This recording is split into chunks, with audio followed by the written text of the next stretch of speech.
I've never seen anything like it, Henry. It looks rather complicated. Can we try it? What is it? It's the Prismacolor 400, the latest piece of technology for taking moving pictures. Then I think it's broken, Mr. Brown. No one's moving. No, Paddington. I mean, it takes movies, like you see on television. It takes moving pictures, Mr. Gruber. And Mr. Brown said if I promise not to get marmalade all over the lens, he'll let me have a proper go. In that case, Mr. Brown, I have the very thing for you. How to Make Your Own Movies by Heinz B. Heinkel. He was a very famous old-time Hollywood director. He won many awards for the films he made. Maybe you could end up like Mr. Heinkel and have your name in lights.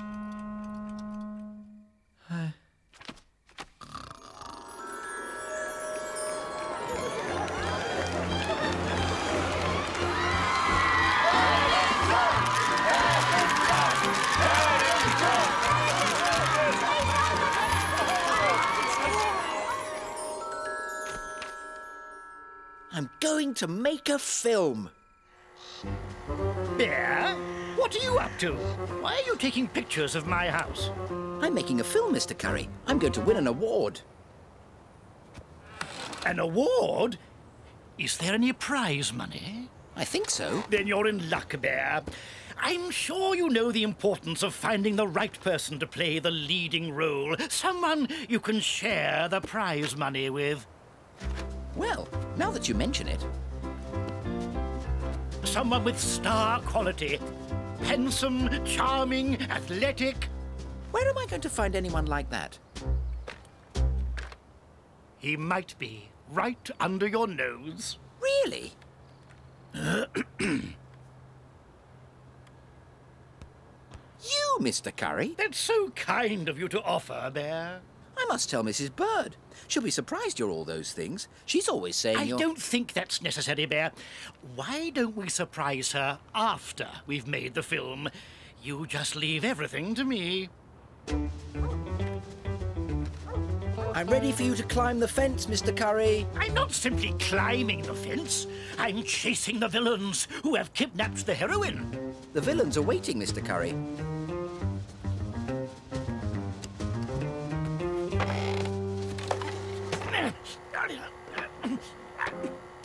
Ouch! Can you move a little to your left, Mr. Curry? Now a whisker to your right. Back half a whisker. Make up your mind, Bear! I'm having trouble with your profile, Mr. Curry. Which did you say was your best side? They both look as bad as each... I mean, they both look the same. How dare you, Bear! Mr. Curry, I seem to have lost you.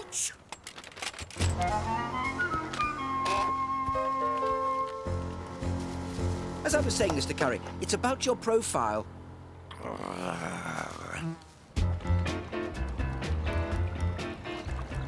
I'm ready to throw the bottle with the message in it into the water, Mr. Curry. Ready, Bear. Quiet, please. Roll camera. Let's go for a take. I'm beginning to like movie making. That's it. Good, good. Now search to find the bottle. I can't find it, Bear. It's just floated into the middle, Mr. Curry. I'm still rolling. You can start acting now, Mr. Curry. I am acting, Bear.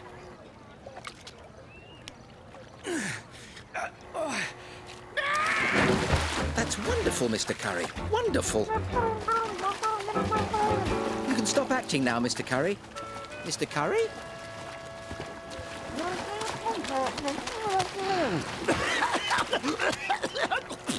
You'll be happy to know I kept the camera rolling. Are you sure about this, Bear? All movies need a big break-in and rescue scene, Mr. Curry.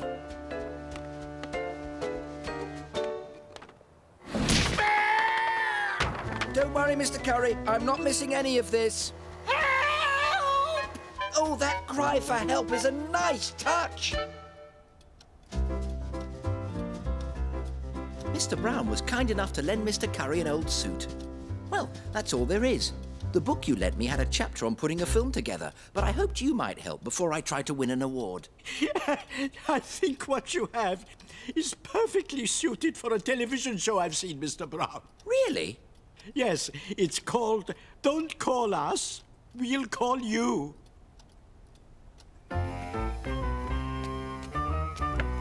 I'll get it. I am here for my premiere. Quick, Mr. Curry, the programme's just beginning. Ah, my public has arrived before me. The star should have the best seat in the house. Welcome to Don't Call Us, We'll Call You, the program where a star is born every week. Well, at least they know good acting when they see it. I've heard about this program. People from all over the country send in their videos, and they show the best ones. Exactly. I hope you did a good job editing the tape, Bear. And tonight, our first entry is submitted by Mr. Paddington Brown and Mr. Reginald Curry of Windsor Gardens. Thank you, thank you. This is a very important moment for me. Acting has always been a strong influence in the Curry family. The dignity of the thespian is sometimes forgotten.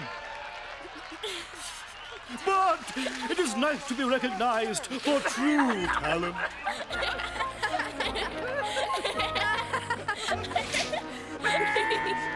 Bear! I've been made a fool of on national television. I thought you'd be happy. The producer said we had a good chance of winning the grand prize for funniest home movie. Grand prize, you say? And what's that? The chance to make a sequel. Sequel onto you, sequel, Bear. Hold fast, sworn enemy of mine. Whoops! Paddington, what is going on? I've auditioned for the Shakespeare in the Park amateur play, Mrs. Bird. We're doing Romeo and Juliet. I hope my role requires lots of fencing. Well, why don't you play the part of the helpful bear and do some shopping for me instead?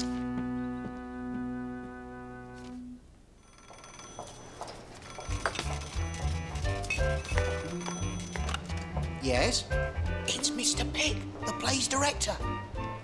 Romeo? Well, that's wonderful. What part have I got? And Deirdre? Juliet? You don't say. Thank you. Juliet!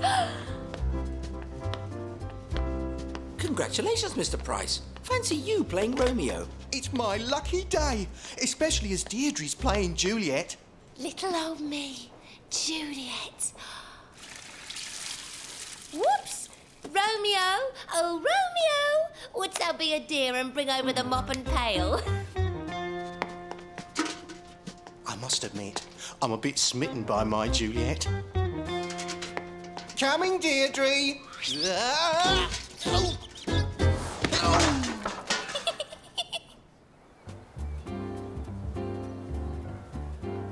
Romeo and Juliet is the greatest love story of all time. Now we have 3 weeks before opening night, so let's take out our scripts and get started. Excuse me, Mr. Pick. I haven't been told what part I'll be playing. Yes, Paddington Brown. You'll be playing the friar. Shouldn't be too difficult. There's only 3 lines. 3 lines? But I was hoping I'd be doing some fencing. I've been practicing for days. I'm afraid not, but I do need someone to do the sound effects. Follow me.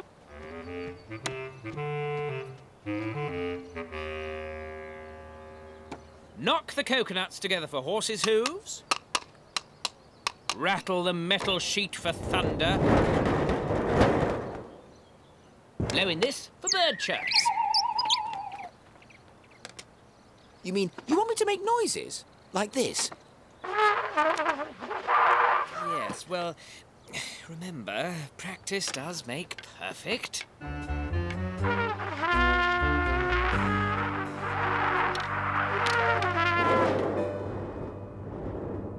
Henry, wake up.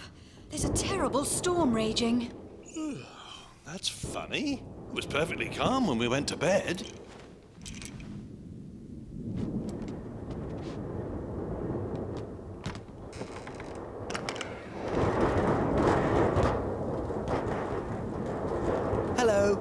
Mr. Pick says practice makes perfect. Did my heart love till now? Forswear its sight, for I never saw true beauty till I saw you, Deirdre. Actually, I meant Juliet. Hold it! You are Romeo and she is Juliet. Please try to remember that. Now, the dance.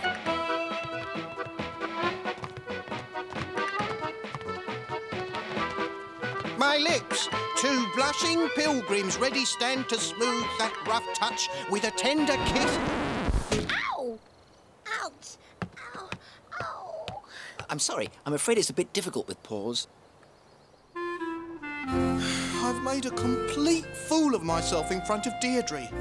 Perhaps I'd better drop out of the play before something dangerous happens. I think you're a wonderful actor, Mr. Price. I especially liked it when you stepped on Deirdre's foot. It looks so real. That's the trouble. It was real. Deirdre must think I'm a complete idiot.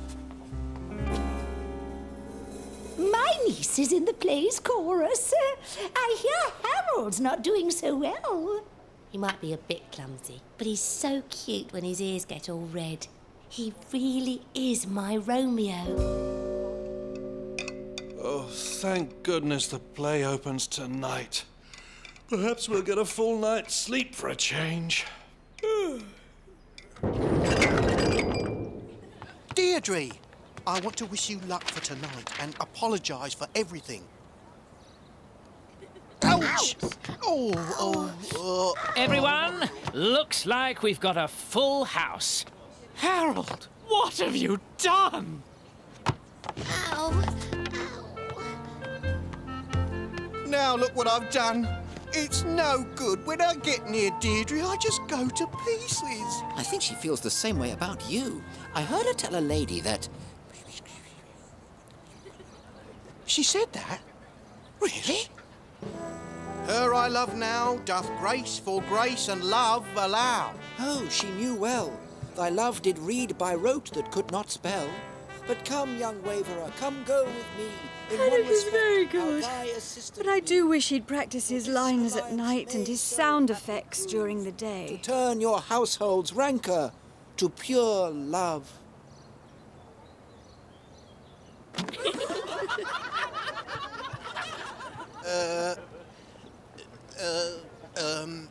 He's forgotten his lines. Somebody do something to cover him. I'll help, Mr. Pick. Romeo, Romeo, wherefore art thou Romeo? I am here, Deirdre. I mean, Juliet.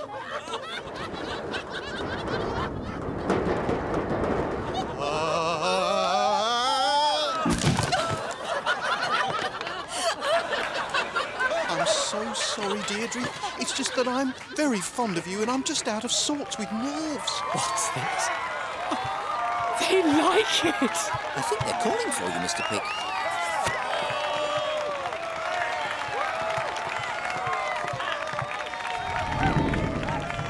That wasn't me this time.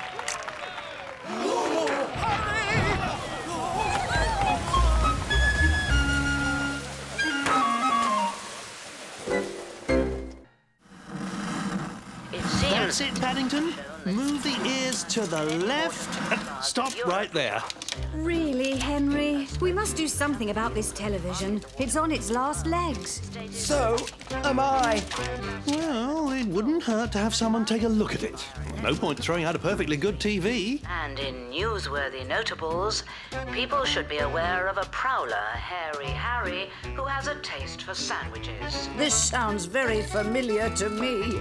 I may be hairy, Mrs. Bird, but I'm not a Harry. After robbing his victims, Hairy Harry makes a sandwich using ingredients from the pantry. I think I'd better hide my jars of marmalade, just in case Hairy Harry pays us a visit.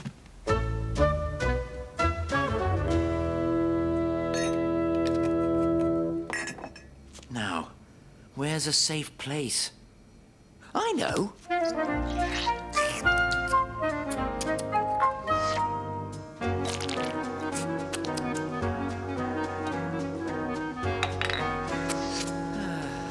Better safe than sorry.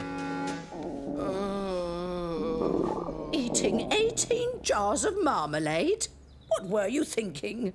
I saved one jar in case I get hungry while you're out, Mrs. Bird. I should try and get a bit of sleep, dear. We'll be back soon.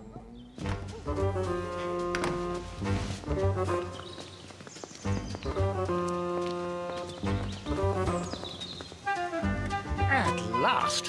I thought they would never go.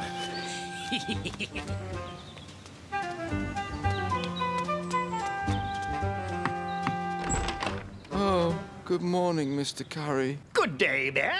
I was wondering if I might watch your television. A program will start in a bit that I rather want to see. I'm sure Mr. Brown wouldn't mind. He's always saying that you might as well live here for all the things you borrow. Yes, well... What? How dare he say that about me? I'm afraid the picture isn't very good. Perhaps you wouldn't mind keeping the sound down. I'm trying to sleep. Keep the sound down, indeed. It's even worse than the picture.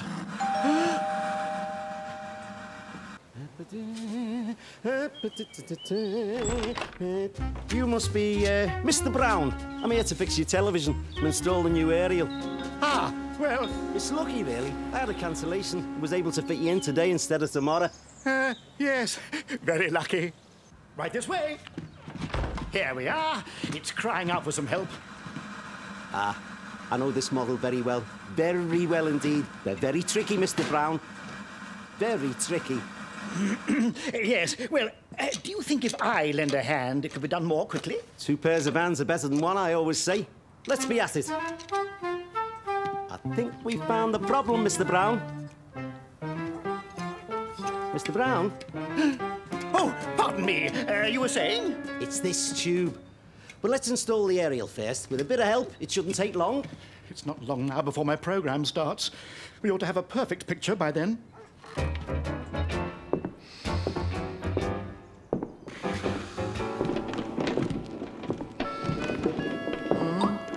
What's that noise? Oh, there's someone up there. But who? It can't be. A prowler? Harry! You're a big help, Mr. Brown. I wish there were more people in the world like you. Mr. Brown? Ah, yes! Helpful Mr. Brown. Ah, that's me. But let's hurry, shall we? A prowler. Perhaps it is Harry, and he's got a partner in crime. That'll teach you. You won't get out of there in a hurry. Time to get reinforcements. Help! Police! It's about Harry. He's at 32 Windsor Gardens. No, he won't get away. I've locked him in. Oi! Open up! What is all this? Suddenly, I'm feeling much better. I'd say it's time for a sandwich to celebrate. Don't you know how to get out of your own attic, Mr. Brown? No. I mean, yes. I mean, this door has always been tricky. Oh, dear. It looks like Mr. Curry didn't like his programme. I better see if I can fix this before the Browns get home. Uh-oh. Mr. Brown? Yes, officer. What seems to be the problem? We had a report that Harry the Prowler is in your house. What? You're certain? Aha! See this? Harry's calling card. He's here all right. But where? Help! Get us out! Someone let us in! Oh, dear. I hope Paddington is all right. Well, then look! Someone's coming! At last! You there! Don't try to escape. Now come on down and don't try anything funny. After you. You can't be Harry. You aren't very hairy. I'm not. I'm a TV repairman. And you are? I'm the next door neighbour. You said you were Mr. Brown. You mean there are 2 Mr. Browns? Yes. I mean, no. Well, what do you mean? Mr. Brown, could you come here and sort this out? I wasn't expecting you today. There was a cancellation. Curry, what are you doing here? All I wanted to do was watch my program, and now I've missed it. This was all that bear's fault. If this sandwich doesn't belong to Harry, then I'd like to know whose it is. I think it may belong to Paddington. But he's upstairs in bed. Blimey, look at that. There's something funny inside your telly. It's... Harry! No, he's in the attic.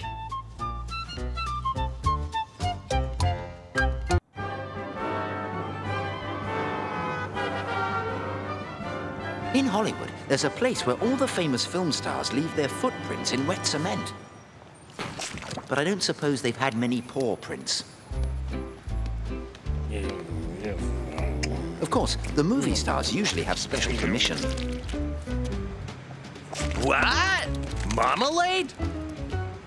Mr. Gruber and I were in Hollywood to research the next chapter of his book, The World and Its Wonders. Look, Mr. Brown. It's a map showing where all the movie stars live.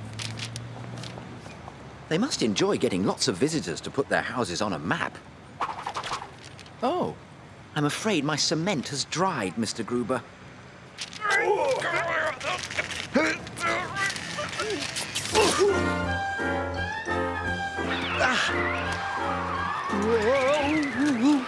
Hollywood is all about making movies, so we decided to take a tour of a studio. And I couldn't believe my eyes.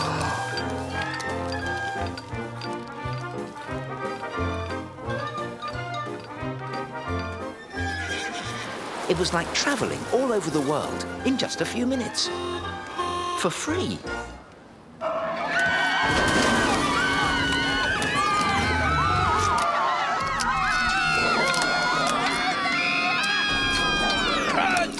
Huh? Hey, buddy, we're trying to shoot a picture here. Pardon? Oh, pardon me. And action.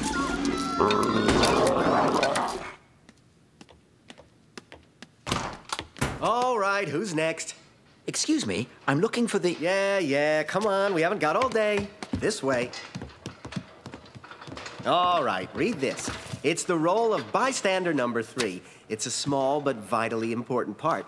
I want you to give it everything you've got, okay? And action. Look out! He's over here! I mean, there! He's over there! We've heard enough, thank you. Wait! You're some kind of bear, aren't you? You got claws. Of course. This is incredible! He's perfect for the part of the villain in this picture. An evil, mad scientist known only as the Claw. Mr. Brown, there you are. I was getting worried. Are you his agent? I'm his friend. Yeah, that's what they all say. Look, I want him to be in my movie. This is my offer. Take it or leave it.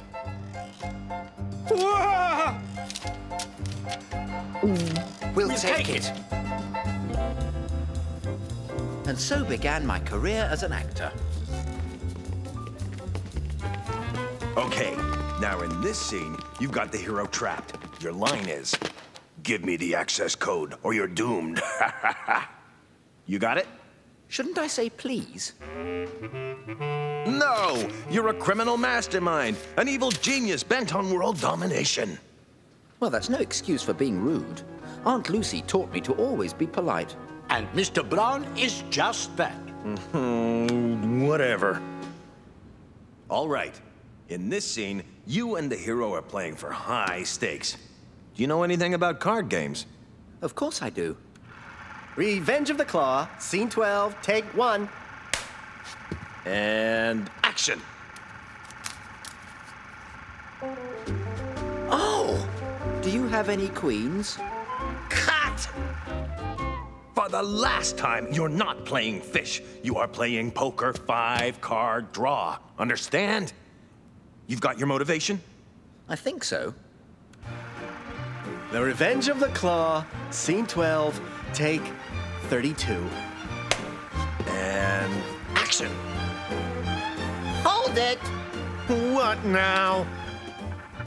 There's some kind of smudge on the lens. It looks like marmalade. Who's been eating marmalade on my set? Uh-oh. Being an actor is harder than I thought, Mr. Gruber. Being a director seems to be even worse, Mr. Brown. You see that man over there in the expensive-looking suit?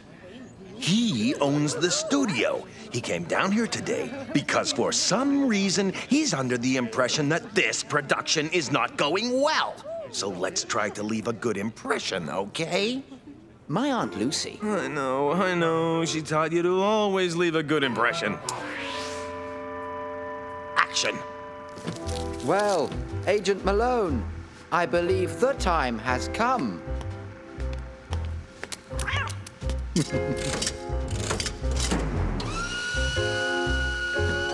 You fiend. You'll never get away with this. Nothing can stop me now.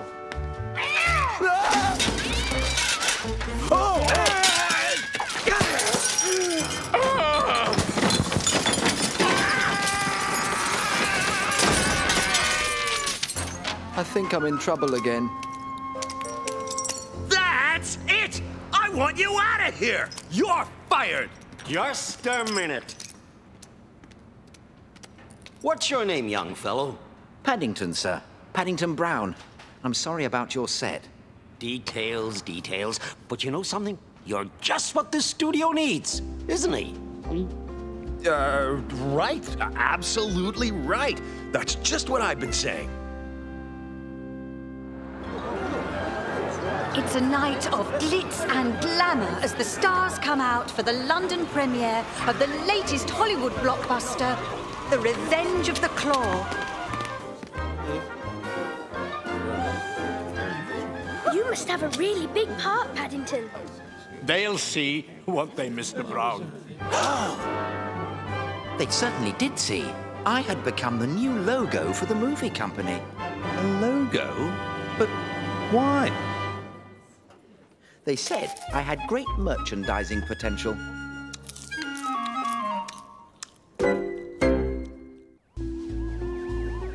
And the suspect you must intercept is a very cunning enemy spy. This spy is to pick up a suitcase containing a top-secret computer disk at this address. You will do the switch with this suitcase. Here's a photo of him. He's short, bearded, and, according to our contact, he's likely to be wearing a red hat and a blue coat.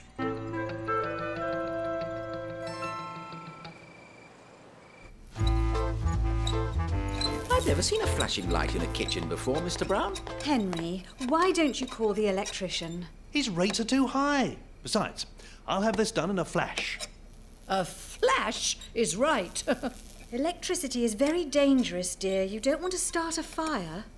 The situation is under control.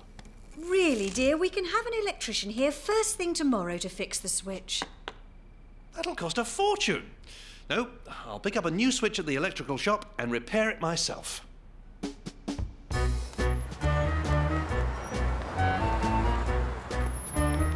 Here's our man. Red hat, blue coat. Looks like he's going in that newspaper shop. As soon as he does, we make our move. The chief wasn't exaggerating when he said he'd have a beard. He must have had a shave just before this photograph was taken. Shh! Here's the drop-off man.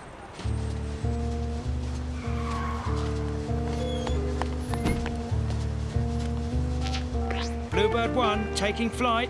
Bluebird 2 in surveillance mode. Mission compromise. 2 enemy agents. Plan B. Intercept the interceptors.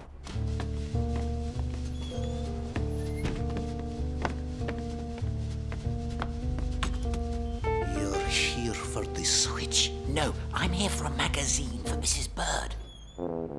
Mr. Brown is picking up the switch at the electrical shop.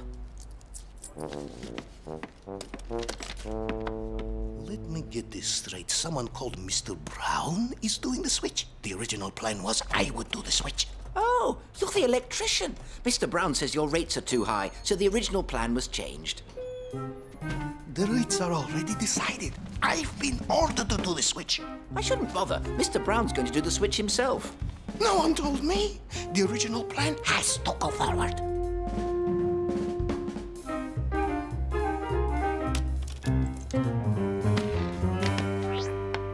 The exchange has been made. Bluebird 2, go into operational mode. Roger, and out.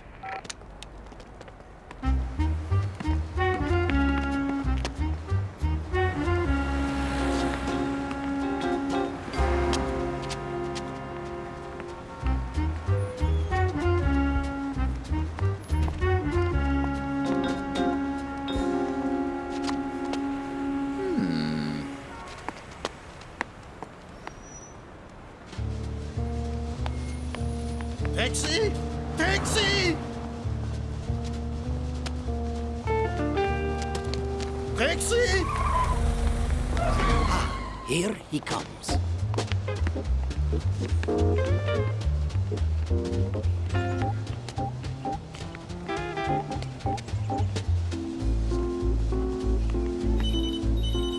Yes, Bluebird 1. Yes, exchange was accomplished. Like taking candy from a baby. Yeah, on suspect's tail heading east. I'll stay close.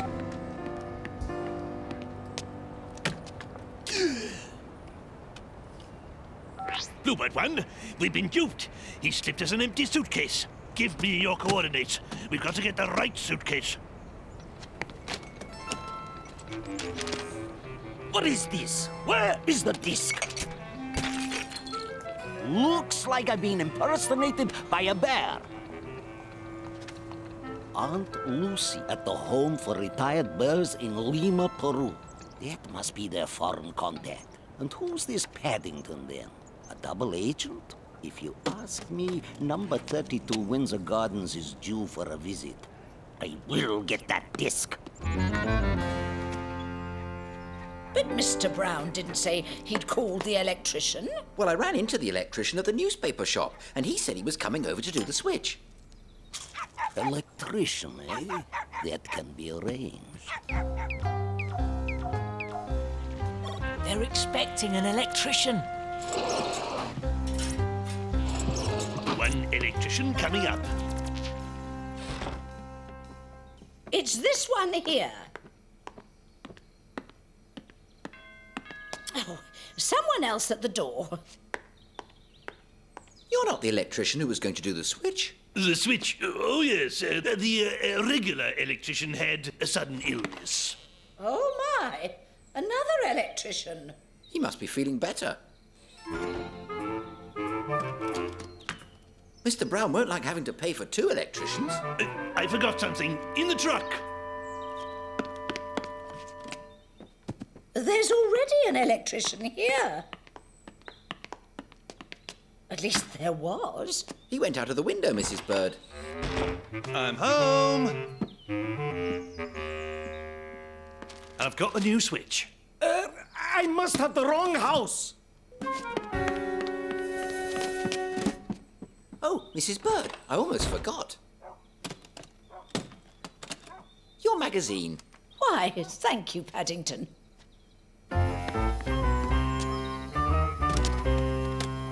Impossible! I've been duped! Perhaps if I visit their foreign contact in Peru, alias Aunt Lucy. Good work, gentlemen. A job well done. Mission accomplished. So there were 3 electricians? The one you saw, the one who jumped out of the window, and there was another one at the newspaper shop who was going to come round. Very peculiar. I didn't even call one.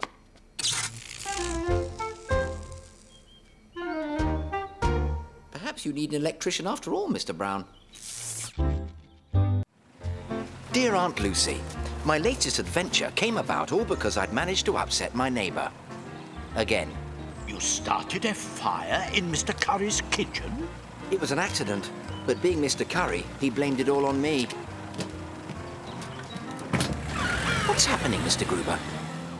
The police have arrested that man. They must believe he's done something wrong. Like accidentally starting a fire in someone's kitchen? Oh, I don't think the police will arrest you without proof, Mr. Brown.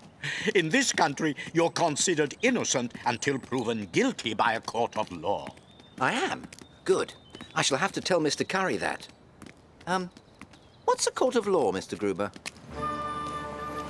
And that's how I ended up visiting a law court. Excuse me, sir. Would you mind putting your suitcase through the scanner? I hope it comes out the other side. Don't worry, sir.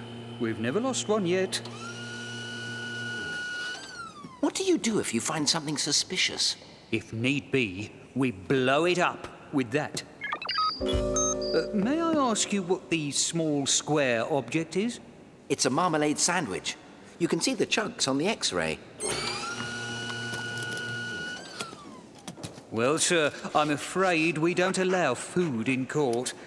I must ask you to put it in this bag while you're on the premises. An important thing, Mr. Brown, is that the courts are always open to the public. For example, I don't believe it.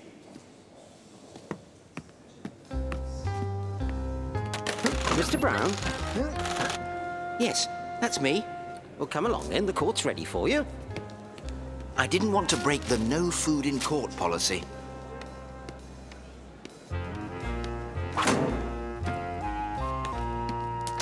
There we go. Ready to see a little justice at work, Mr. Brown. Mr. Brown? Let us begin. Good morning.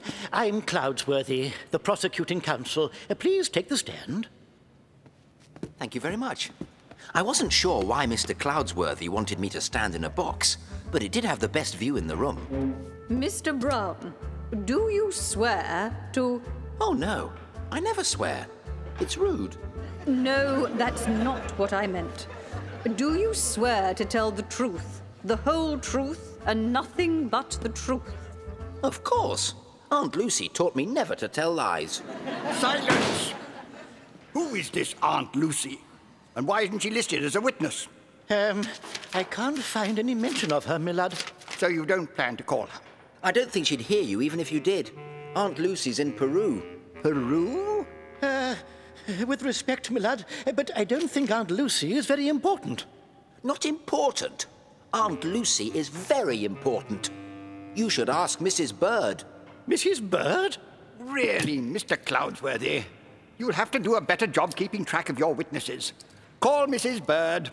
Calling Mrs. Bird. I don't think Mrs. Bird will hear you either. She's out shopping. Mrs. Bird's out shopping?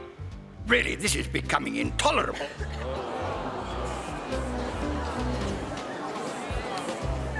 Enough! I'll deal with the missing witnesses later. But right now, perhaps Mr. Cloudsworthy can present what's left of his case. Yes, my lad. In the case against Mr. Brown and his neighbour, Mr. Murray... Curry. Murray?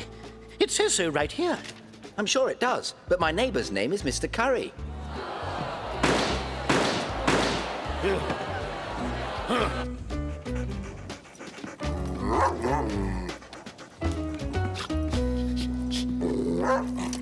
Hold it. Careful now. Sit. Sit. Suspicious package on bench outside Court 3. Request immediate assistance. Not me, you twit! All in all, I was very impressed at how fast the courts had taken charge of Mr. Curry's kitchen case. And then he accused me of setting fire to his feather duster deliberately, but it was just an accident. A feather duster? Upon my soul, what is this court coming to? I'm sure there's a reasonable explanation for Mr. Mr. Curry's outrageous behaviour, my lad.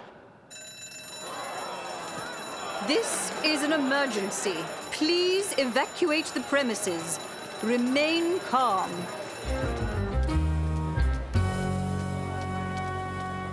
Mr. Brown? Yes, I'm Mr. Brown. I just saw a Mr. Brown in court for a case against his neighbour. Oh, no. The Mr. Brown I'm looking for wasn't here to go to court. You must be talking about another Mr. Brown. Mr. Gruber. Mr. Brown. Yes? I'm Mr. Brown, and I'm here for a case against my neighbour, Mr. Murray. Murray here? Who's calling? You! If you hadn't built that fence and cut off my access to the river, none of this would have happened. Well, I wouldn't have had to build that fence if your dog had stopped misbehaving in my garden. You could loosen a slat in the fence. That's what Mr. Curry and I did. And now we can both get through easily. Hey, that's not a bad idea. Good work. Well, whatever the confusion, I'm glad it's all cleared up. Now we just have that bomb to worry about.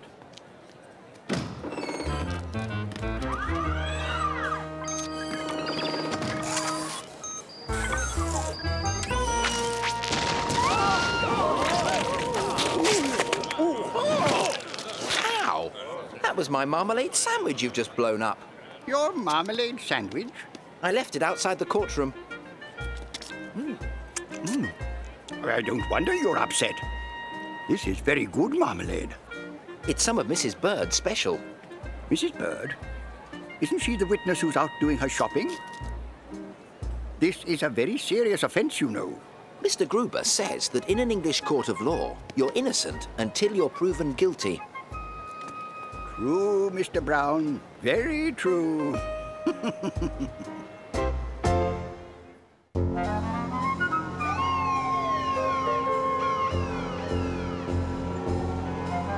I expect you may be wondering what I'm doing on a bus, sandwiched into my seat. Well, if you think I look uncomfortable, you should see Mr. Gruber. Give me the ball! Heads up! Oh, dear.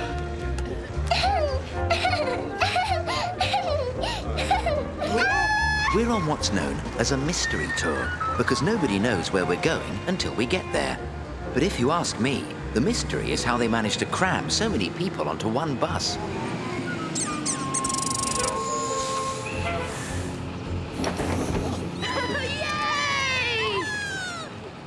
Now, Mr. Brown, while I get the tickets, why don't you look for a souvenir?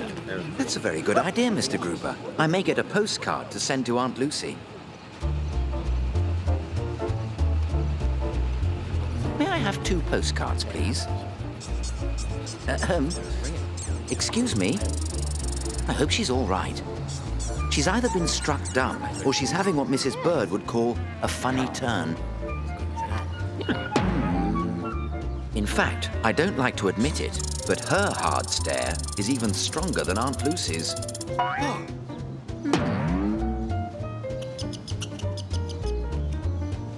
Don't worry, Mr. Brown.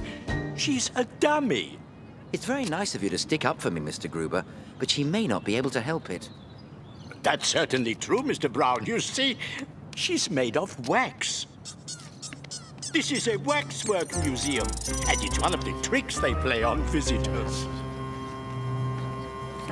This one looks very lifelike, too. Oh, hey! Wait for me, Mr. Gruber. Oh, not again.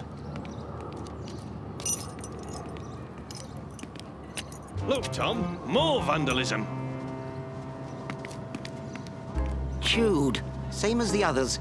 Whoever is responsible is getting more daring, doing it right under our noses. We are now entering the medieval display. A fantasy world of brave knights, damsels in distress, fierce dragons, and bears gorging themselves. Mr. Brown! Now, over on our left is the French Revolution display. These are much better than the postcard lady. At least they move. They'll be saying hello next. And here we have a fascinating Hey, you! What's going on here? I've got to tell Mr. Gruber what's happened. Stop that, Bear! Come back here!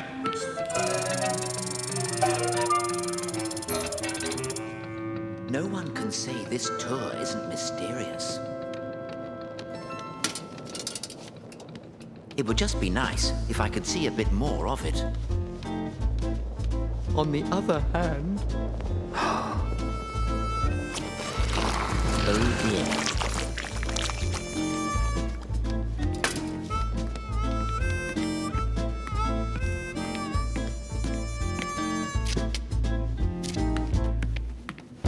Usually more careful. At least he tries to be. Oh dear, look, Ivanhoe's a complete mess. It's just problem upon problem. But he is also rather fond of marmalade sandwiches. We've had a number of these accidents of late. Displays toppled, fingers chewed off our wax dummies. Oh, Mr. Brown would never eat wax. At least, not intentionally. Well then, if he's nothing to hide, where is he? At least there's no damage to the Goldilocks and the Three Bears display.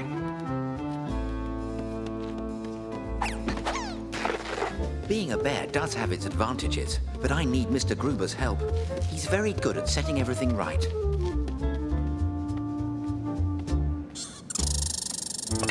Mr. Gruber?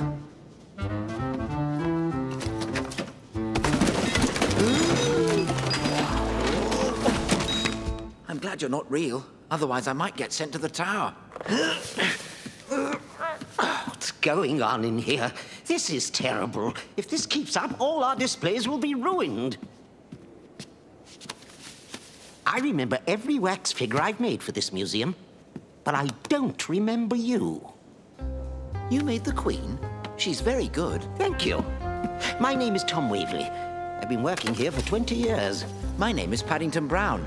I've been visiting here for about 20 minutes. Then you can't be the one who's been knocking over displays and chewing up the wax dummies for the past few weeks. Oh, no. But I think there's a ghost loose in the museum. It makes a strange chattering sound. A chattering sound, you say?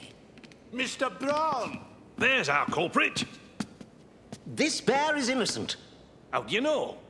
I've spent 20 years of my life making faces. Good ones, bad ones, sneaky ones. So I should recognize an honest face when I see one, even beneath those whiskers. Then who is responsible? Oh! What the? Most unusual. I know. This is our ghost. That squirrel must have been trapped in the museum for weeks.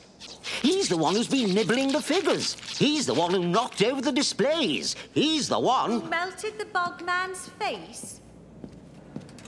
No, I'm sorry. That was me. Brilliant! It's even scarier now than it used to be. You've made a grand addition to the Chamber of Horrors. I must find a way to repay you. Well, Mr. Brown, it's not every day you get to solve a real mystery on a mystery tour. And it isn't every day you can see yourself doing it.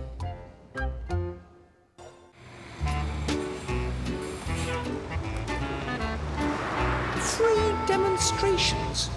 Those are two of my favorite words. Can I go and see the demonstrations while you do your shopping, Mrs. Bird? I don't see why not. But mind you don't get into any trouble. Me? Get into trouble? I don't see how you can get into trouble in a bargain basement. If anyone can, it's a certain young bear I know. And don't go spending all of your money either. Don't worry. Bears are good at finding bargains. I'll come and fetch you when my shopping's done.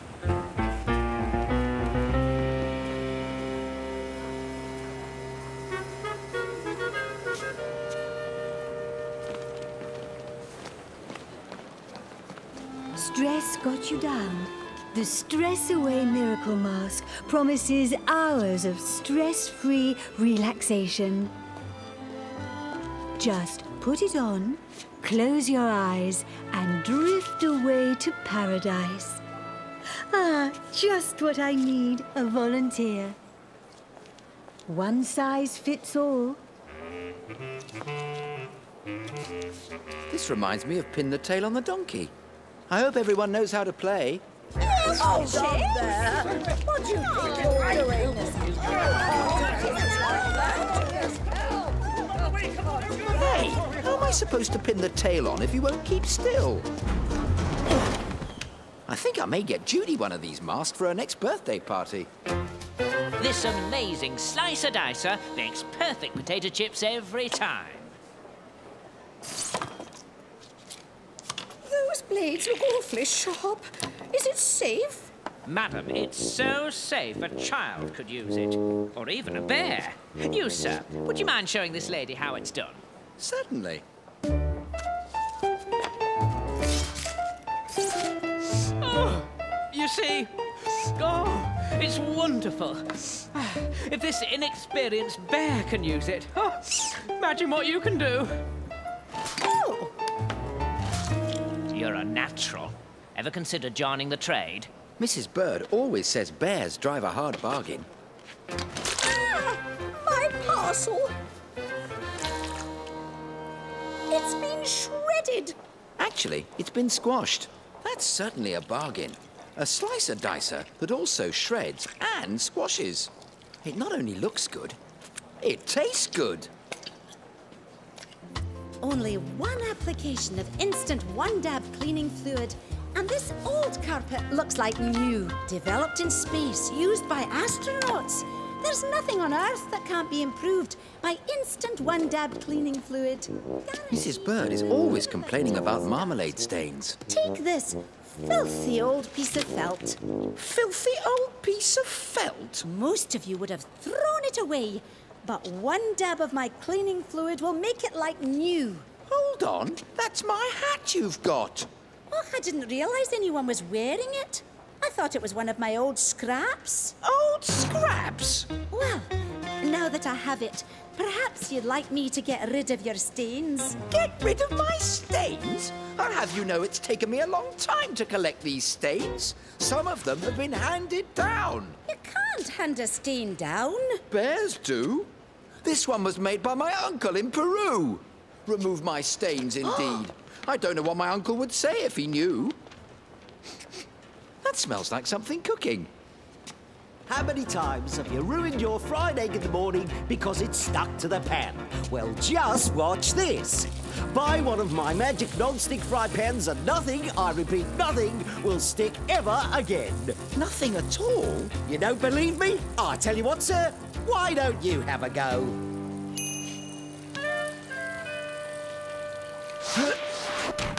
That certainly didn't stick. To the pan. What did I tell you? Nothing sticks. Excuse me, I haven't finished. Oh!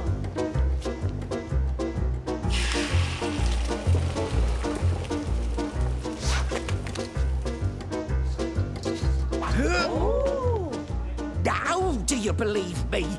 I haven't tried a pancake yet. Here, what have you done with my pancake? What have I done with it? That was my demonstration pancake. You did say it was a magic fry pan. Perhaps you didn't use enough batter.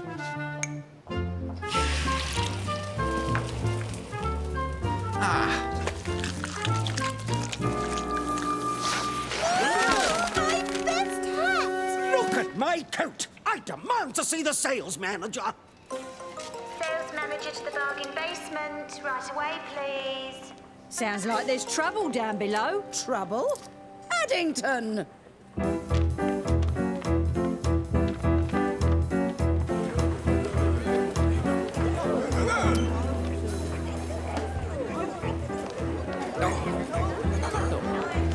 Mercy me! Where has that bear got to? I think I've had enough bargains for one day. Am I correct, sir, in believing you are responsible for all this commotion? Now, you can't go blaming that bear. I'm sure he was only trying to help. explain? I'm here to offer my congratulations. Thanks to his efforts with the pancakes, we've sold our entire stock of One Dab stain remover. Oh, dear. I was hoping to get some for you, Mrs. Bird. Since he demonstrated that nothing sticks to our magic fry pans, they've been selling like hotcakes. And because of the panic he caused, our stress-away miracle masks sold out in minutes. Oh, he's a marketing genius. I have only one question. Any ideas how to move our slicer dicers? They'd be very handy for making marmalade. The chunks are the worst part. Seeing as you've been so helpful, I'd like you to have free samples of all our new products. The pancake! Why don't you try some of the One Dab stain remover? It's a real bargain. Now that's 51, 52, 53 feet, 54, 55, 56, 62, 63, 60... What are you up to, Bear?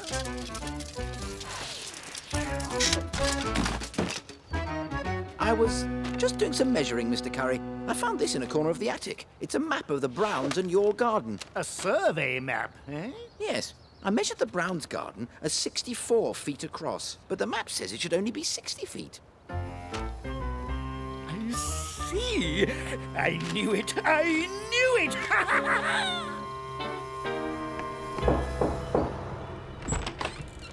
Oh, hello, Mr. Curry. This survey map confirms my long-held suspicion that the dividing fence is in the wrong place. It's been put 4 feet inside my property, for which I shall now be charging £200 a month rent. But hold on. It's always been like that, ever since your grandfather built it. Ah, yes, Grandpa Curry, a kinder and more generous man you couldn't hope to meet. £200 a month? For a bit of old garden? Ah, there's this, too. A prorated compound interest bill for the years of unlawful appropriation of property totalling £92,465 and 12 pence. I could only have the 12 pence, Mr. Brown. Mr. Curry, why don't you go home, have a... That's your attitude, is it? Well, we'll see about that. Ha! Uh-oh. Right. That's 4 feet. Since Mr. Brown won't pay me rent, I shall be occupying my rightful territory.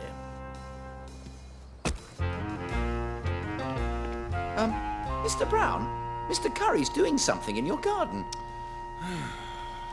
He's playing a silly little game, Paddington. Just ignore him. I'll try, but he's rather hard to ignore. Especially when he's about to cut down your prize rose bushes. What?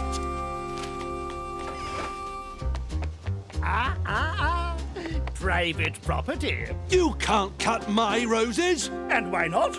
They're on my side.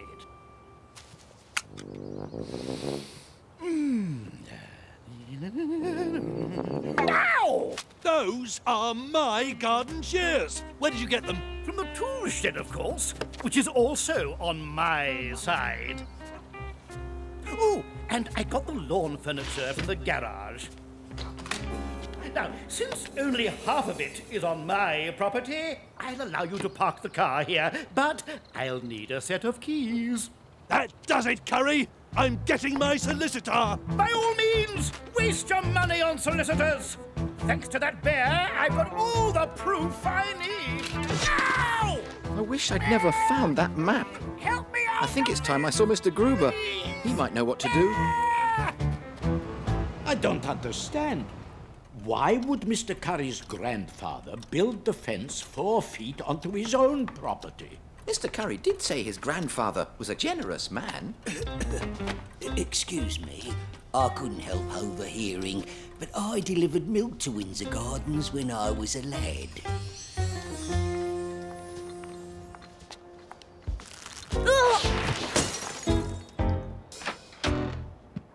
You clumsy boy! Look, you've made a terrible mess. You either clean this up, or I'll expect free milk and cream for a year.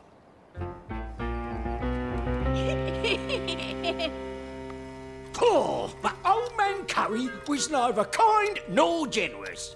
And if he had anything to do with building a fence, I suggest you go to the town hall and look at the official survey.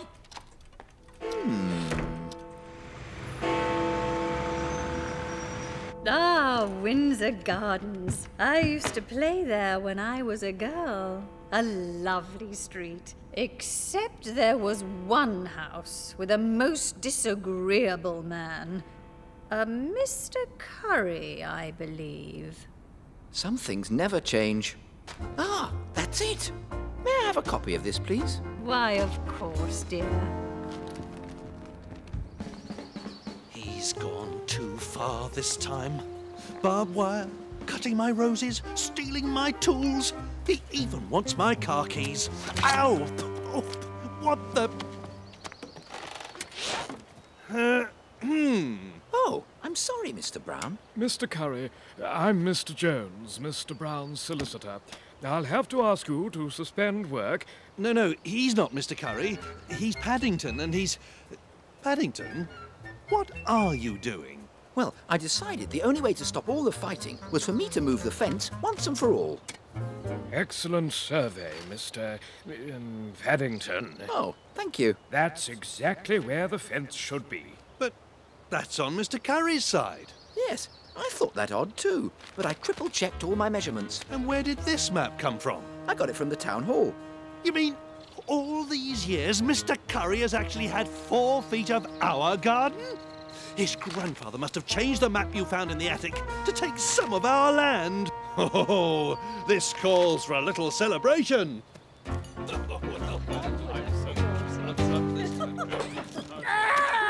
Stop that incessant racket! I can't hear myself think. Mr. Curry, you're just in time for cake. What's going on? You've moved my barbed wire. Just what are you up to? Get off my property! Shoo! Shoo! Your property? I'm afraid that according to the official survey map, this is our property. Well, what about this map? Yes, what about this map? It doesn't seem to match the official town map. Perhaps your grandfather made some modifications.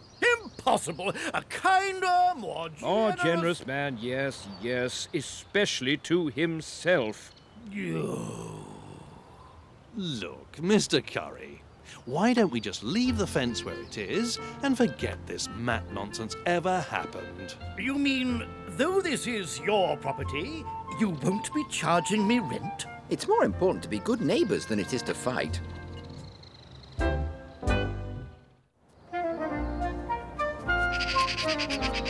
He's at it again. Oh! You won't find any treasure in there, Paddington. The only carrots in this stew are the kind you eat. Oh. Paddington, your battery will run out if you keep that thing on all the time. I'll be careful, Mrs. Brown, but it's a special long-life one. More's the pity. Mr. Brown's treasure seeker was most exciting. It even had a book of instructions explaining about the different beeping noises it made when it found something. Huh? Getting closer. Aha! Why, Paddington, you haven't made your bed. I did, Mrs. Brown, but I'm afraid it got unmade again. I was counting my Peruvian centavos last night, and I lost one. Aunt Lucy would have been most upset. She gave them to me in case I ever had an emergency. Thank goodness you found it then. You must take care of them in future. I shall, Mrs. Brown. I always keep them polished. I don't spend them. Do you realise it's the first time we've had peace and quiet in weeks? I do hope Paddington has finally tired of his treasure seeker.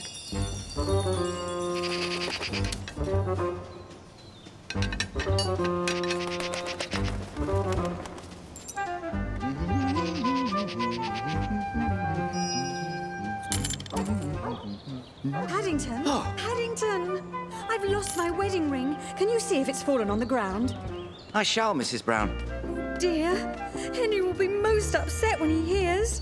I do so treasure that ring.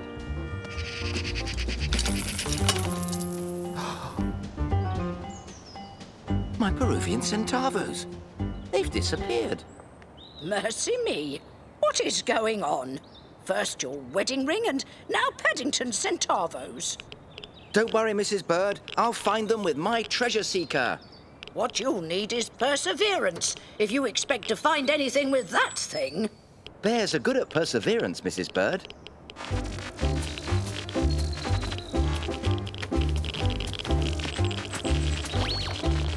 Aha!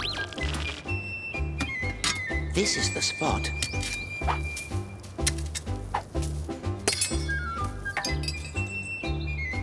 According to the instruction book, all you need is luck when looking for things. And since horseshoes are lucky... Ouch! Oh. Bear, was that you? What do you think you're doing? I'm sorry, Mr. Curry. I didn't know you were spying on me. I'm just looking for gold. Gold? Did you say gold? What kind of gold? Peruvian centavos, gold rings. Why don't I help you, Bear?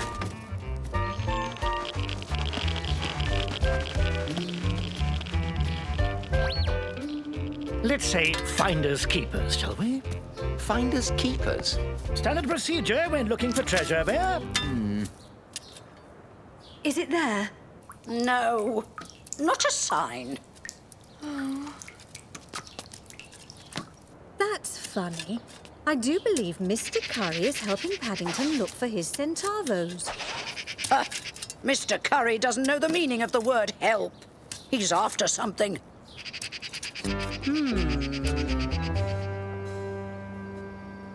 Ah, gold indeed. The garden's full of scraps of old metal. Perhaps we should look where the horseshoe landed. You're absolutely right, Bear. Come along.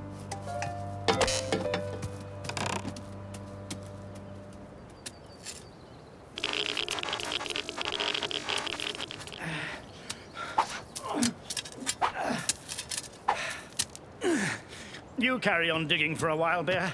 I have to stretch my legs. I have a good feeling about this hole.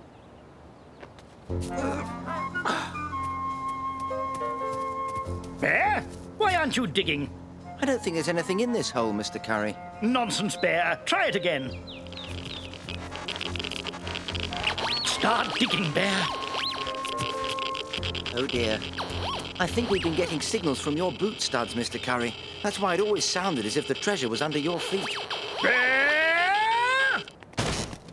Come back here. I'll give you buried treasure. Did you dig all these holes, Paddington?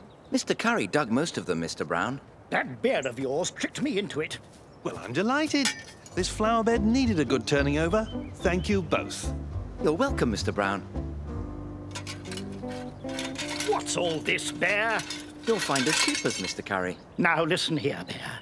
I've had just about enough of your nonsense for one day when... Shoe-thieving scavenger, go away!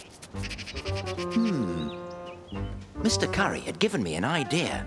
And when I looked in my bird book, it said that magpies were notorious for stealing shiny objects.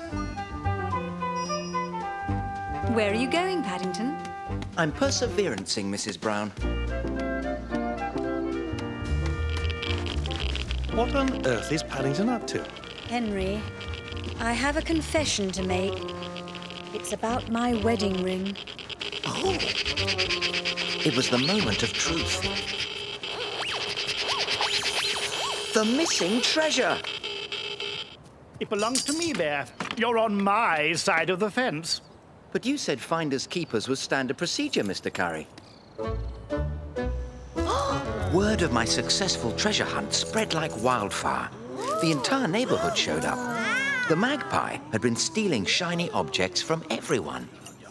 Gold watch, anyone? That's mine. I can't believe it. An earring? Oh, the earring my mother gave me. And the last thing, a diamond tie clip. Mine, Bear. It's inscribed. It says... That's fine, Bear. Don't read that. To my little Snookum Wookums. I didn't know Snookum Wookums was your first name, Mr. Curry. Ah. I'm sorry, Mr. Magpie. But here, I think marmalade is worth its weight in gold.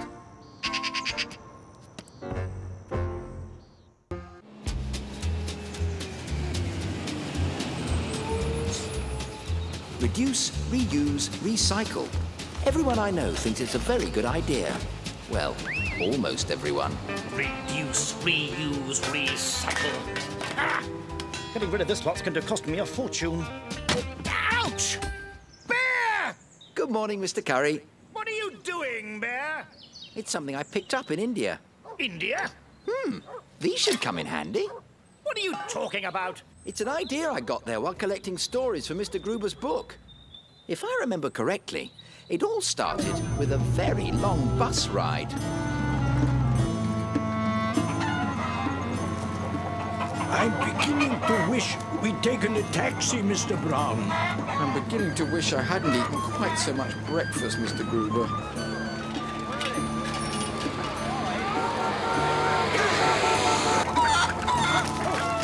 I hope the rock gardens at Chandigarh are worth seeing. There's nowhere on Earth quite like it. I'm counting on you to take some good photographs. You can rely on me, Mr. Gruber. I wonder when we'll get there. Excuse me, please. Pardon?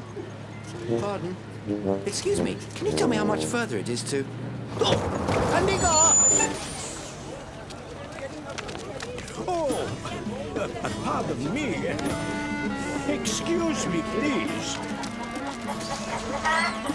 Wait! You've still got Mr. Gruber! Until Mr. Gruber finds his way back, I better get started taking the photographs.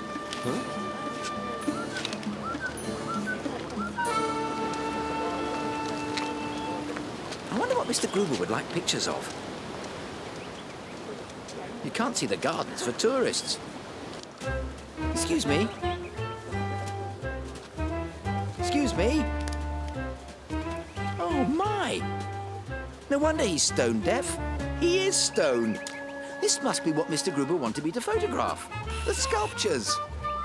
Could you lean to your right a bit? It's like talking to a brick wall. Hold it there. That's perfect. Don't move. Aren't the sculptures wonderful? And to think they are all made from things people throw away. Bob, look! The sculpture with the funny hat is taking a picture of the others. Funny hat? I'll have you know my uncle gave me this. It was handed down. The statue has come to life! An evil demon! I'm not an evil demon. I'm a bear from darkest Peru. A bear statue is coming alive! He is chasing us! What is this nonsense?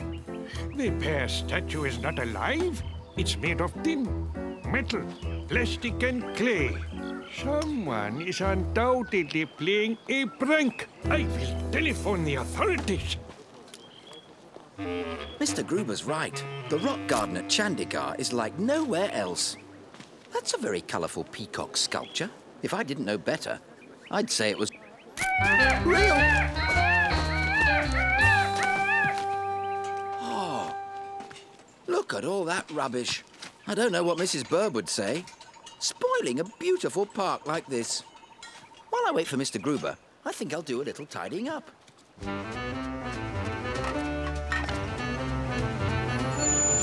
Chandigarh! I have it on good authority. Some practical joker in a bear suit is scaring all the people. Oh, dear, Mr. Brown.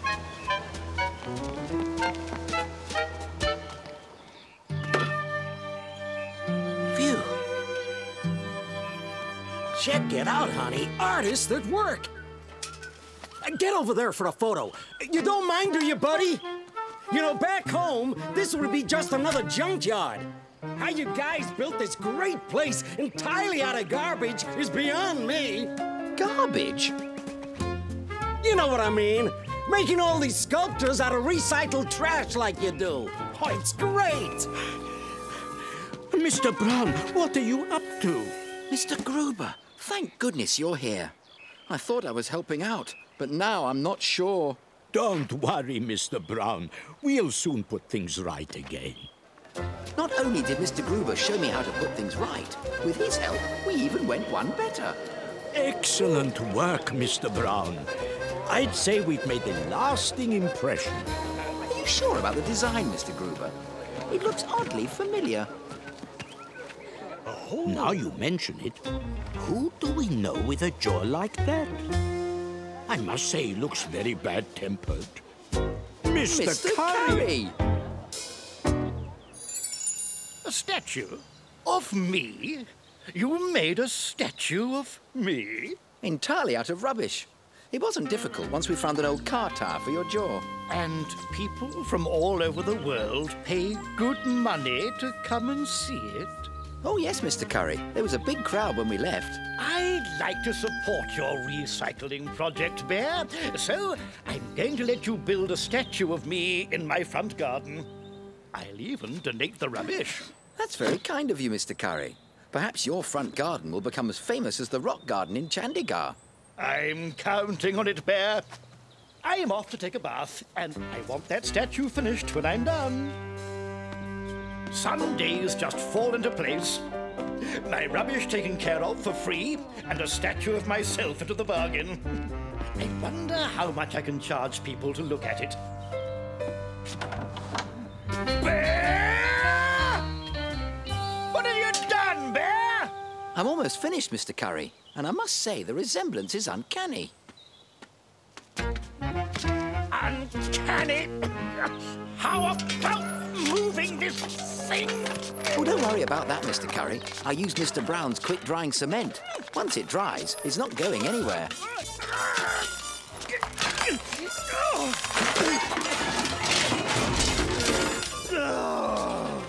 It's a pity you've already had your bath, Mr. Curry.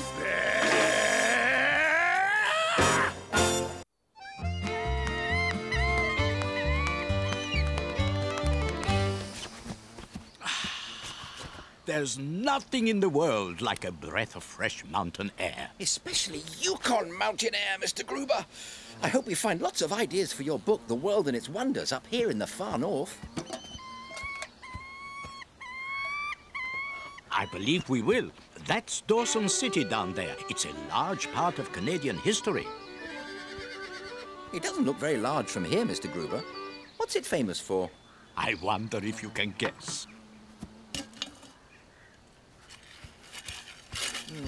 Dirty dishes? No, Mr. Brown. Miners used dishes like this to pan for gold in the great Klondike Gold Rush. Gold? There's gold here. The saying at the time was, "Yee-haw! There's gold in these here hills." You could hear the cries of those who struck lucky many miles away. Looking for gold, boys? I've got my dish. All I need to know is where to start. Be my guest, fellers, at the All Nugget Bonanza. 3 passes? That's very kind of you, Mr. Cornelius McGee. But you can call me Corny. I'd be mighty proud if you boys strike it rich on my claim. Thank you very much, Mr. Corncob. Mrs. Bird often says I'm worth my weight in gold.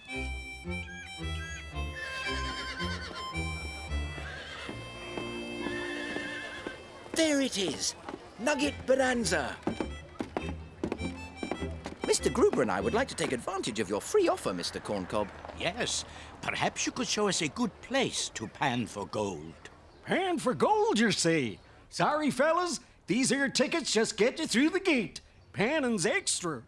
Extra? I thought you said it would be free. Panning rights. It's $3 a piece. Then there's creek access. That's another $4 each. Creek access? You betcha. Creeks don't come cheap, you know. Oh, and park insurance at $3.50. But free for you fellas today.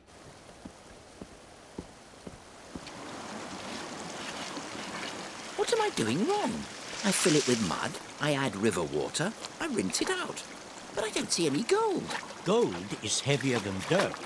If there were any here, Mr. Brown, it would stick to the bottom of our dishes. Oh, panning is hard work, Mr. Gruber. Would you like a toffee? Ah, something for my sweet tooth. Oh! Which seems to have cracked and fallen out. I shall have to find a dentist to make me a temporary filling. Wait here, I'll be as quick as possible. Don't worry, I'll pan for 2. Maybe I can find enough gold to pay for your trip to the dentist. And how exactly did you lose the tooth, Mr. Gruber? Well, I see. Well, one should be careful when eating toffee. Now, tell me, what brings you to Dawson City? I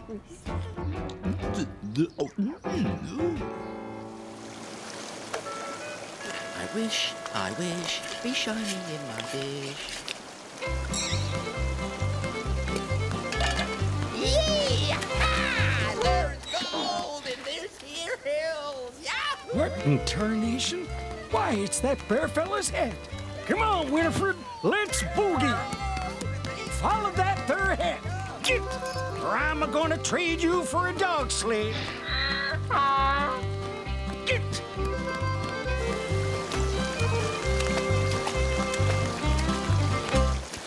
I've struck gold, Mr. Corncob.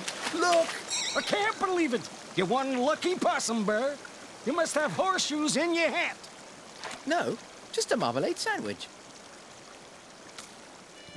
You and I know that itty-bitty gold there was just a lucky find. There's no more gold, that's for sure. But there may be a way to sell a few tickets in this. Thing is, how to get the word out. I got me a plan. How big was the nugget? Nugget? It was more like a chunk. Remember, it's a secret, little missy. How big? A rock! But remember, it's a secret. Some dude found a boulder of gold at the Nugget Bonanza. They found gold! They found gold!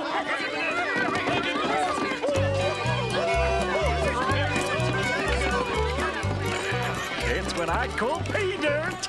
But this is only a temporary until you get home to your own dentist. They're saying some bear has struck the mother lode. A bear? That would be Mr. Brown. I'm closing early today. I've got me some gold to look for. Wait for me. Wait! You have to pay! Stop! Hey, come back here! Wow! I just planted that tree!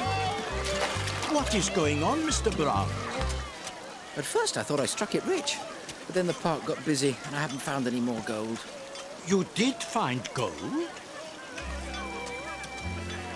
My gold tooth! Oh, thank you, Mr. Brown. Now I can have it put back. Splendid. A gold tooth? Did you say a gold tooth? I got me a park full of lunatics digging up all creation 'cause you found a tooth? It isn't just any old tooth. It belongs to my friend, Mr. Gruber. Here, fellas, I'm refunding what you paid me. Thank you, Mr. Corncob. Go on, get!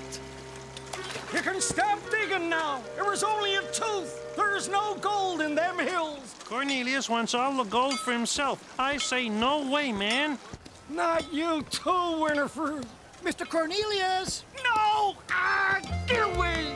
Just leave me be!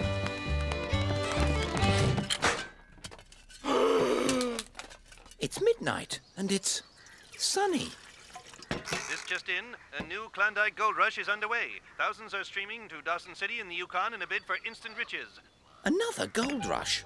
I wonder what started it, Mr. Gruber. I have a theory, Mr. Brown. But silence, too, is golden.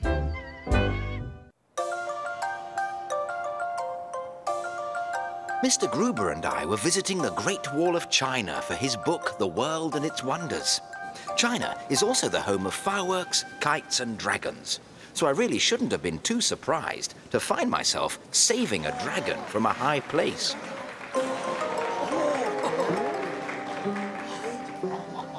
Oh, do be careful, Mr. Brown.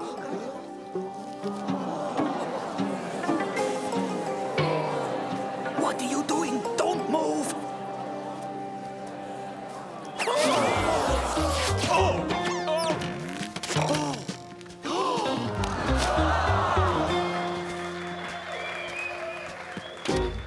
Thank you, Mr. Gruber. It's a good thing Mrs. Bird lent you her umbrella. She did say it might come in useful. Look, Mr. Gruber, I broke the dragon. They're circus performers, Mr. Brown. Excellent! Wonderful! That's just what our high-wire dragon act needs. A spectacular finish. My name is Sha Jiju, and this is my traveling circus. I am Mr. Gruber, and this is Mr. Brown. We came to watch the show after visiting the Great Wall. Neither of us have ever seen a Chinese circus before. Sadly, that is the same with many people. As the weeks pass, the crowds grow smaller and our circus grows poorer. But now a gifted performer is among us. Oh, yes? Where? The bear! Bears are good at performing, Mrs. Jiju. Perhaps I may ask you to come tomorrow and find more ways to improve our circus, like with the Dragon Act. They don't seem very happy with our improvement. What do you say, Mr. Brown? Our circus experience would be a nice addition to my book, The World and Its Wonders. I think I shall like being in a circus, Mr. Gruber. I wasn't sure what Mrs. Jiju was worried about. The plate spinner didn't need any help, and I couldn't think of any way to improve the balancing act. But I wanted to do a good job for Mrs. Jiju, so I decided to take a seat and watch the show.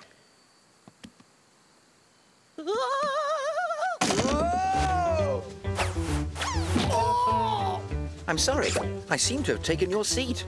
I think Sha Jiju wanted us to observe, Mr. Brown, not perform. But that was a very good trick. Coming up with ideas was proving to be very difficult. Even if Mrs. Bird says I get too many ideas for my own good. Here, let me help.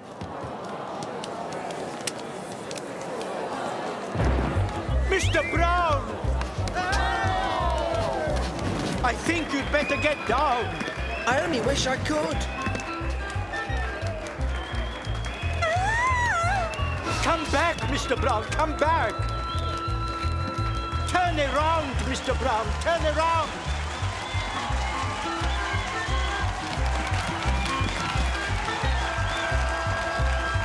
Brilliant!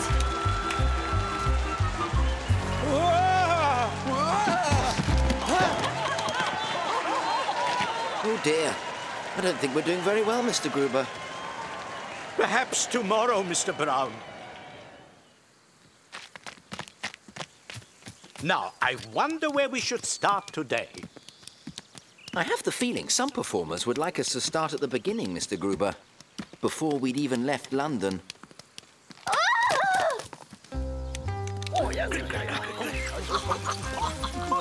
Oh, he's very good. I'm sure he doesn't want our help.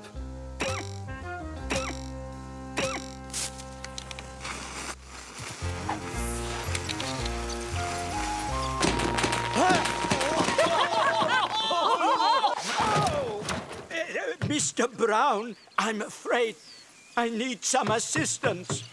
So do I, Mr. Gruber. Oh, goodness.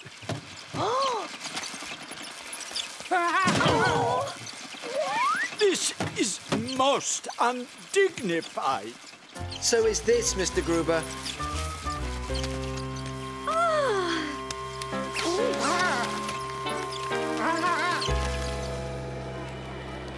We haven't come up with a single idea, Mr. Brown. Mrs. Bird would be very disappointed. There you are. I've been looking all over for you. I want to thank you for all your wonderful ideas. Our ideas? What ideas?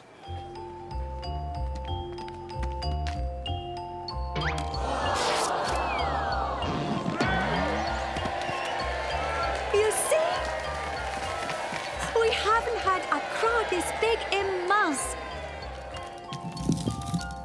Now hurry and get into costume. You'll be on soon. On? I hope my stint in the barrel went unnoticed.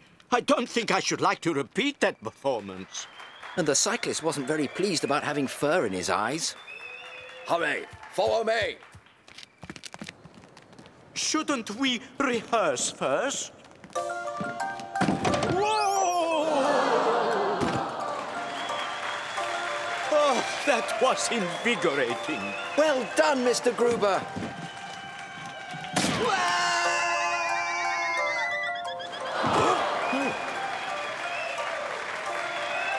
He seemed to like our ideas, Mr. Gruber, but what'll we do for an encore? Perhaps we can try getting down.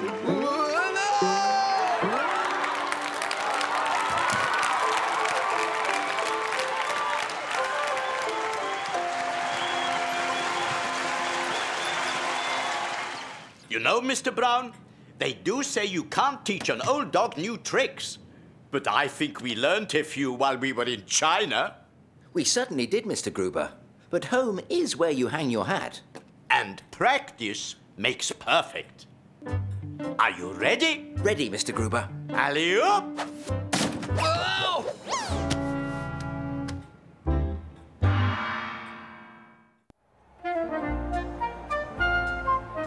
Here we are at Wimbledon, Mr. Brown, the most famous tennis tournament in the world. And it's our job to report on it for my book, The World and Its Wonders. Do you think we'll get a seat? Everything has been arranged. Ah, here comes Mr. Townsend to show us around. Welcome to Wimbledon, Mr. Gruber. This must be the young friend you were telling me about. I hope you like tennis. Bears like anything new. Wonderful. Who knows? We may find ourselves in need of a ball bear. Follow me. A ball bear? Fancy that. Our first stop is the players' locker room. This is where the players get ready for their matches.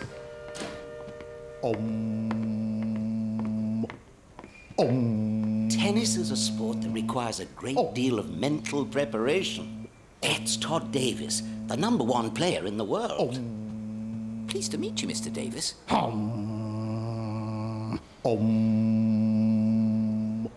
We'd better move on.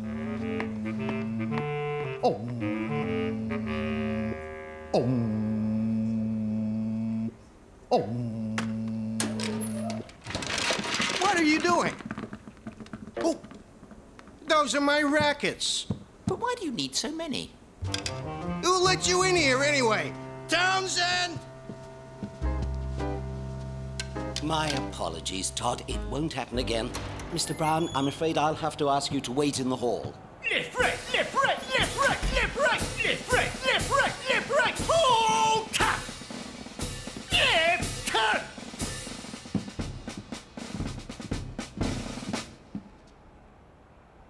I'm Sergeant Basham, the commander of this troop. What's happened to your uniform? Mr. Townsend hasn't given me one. He did say you might be in need of a ball bear. A ball bear? This is the end of civilization as we know it. Well, don't expect any special treatment from me. Of course not, Mr. Basham. Very well. Forward! March! Left, right, left, right, left, right, left, right, left, right, left, right.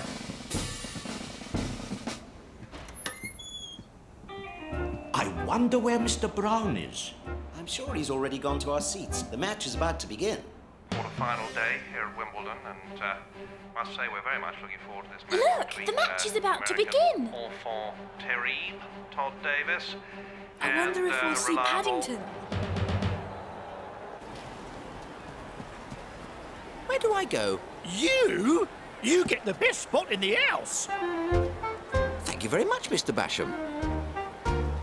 His seat's empty. Now, where could he be? Oh! Bjorn Benson, great reputation. What's Paddington doing in the umpire's seat? Mr. Basham was right. What a wonderful view. Oh, dear. Is this your seat? I'm afraid that Mr. Basham must have got it wrong. My seat has to be around here somewhere. Ah, that must be it.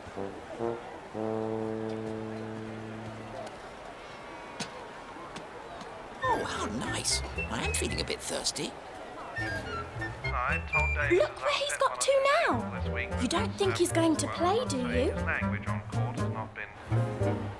Ah, what are you doing? That's my seat, and that's my juice! It is? Oh, I'm sorry. Here you are. I I told you, this is your position.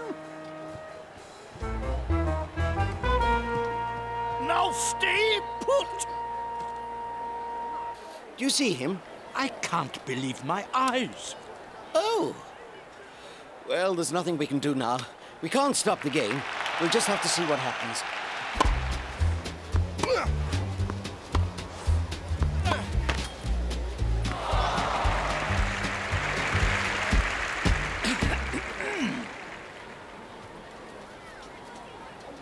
But Mr. Basham told me to stay put.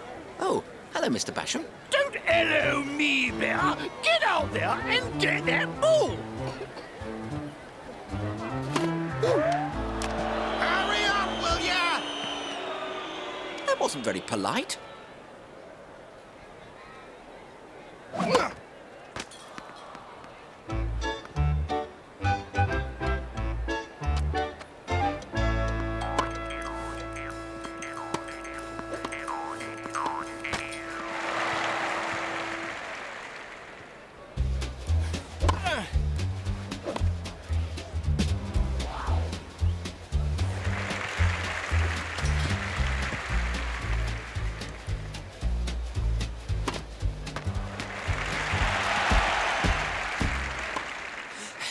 Excuse me. I don't know much about tennis, but it seems to me the players might have an easier time if that net wasn't in the way. Hello? That ball was out by a mile. What's the matter? Have you gone blind? Oh, I see. Too busy chatting with that bear, are we?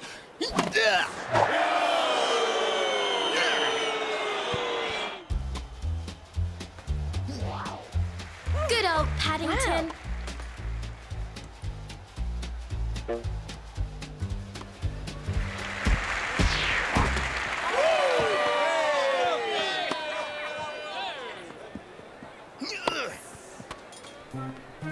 Wow.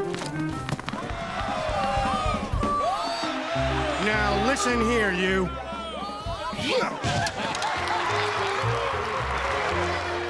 I've had it.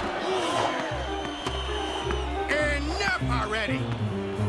Now what are you doing? I'm looking for a photograph of my Aunt Lucy. You know, you really shouldn't be so rude, because my Aunt Lucy always says, it isn't whether you win or lose, it's how you play the game. My Aunt Mary used to say that, too. I guess I forgot. I behaved very badly. Can you forgive me? Of course. My Aunt Lucy also says, to err is human, to forgive is bear-like. Mr. Curry, it's Jones the Builder. I brought the bill.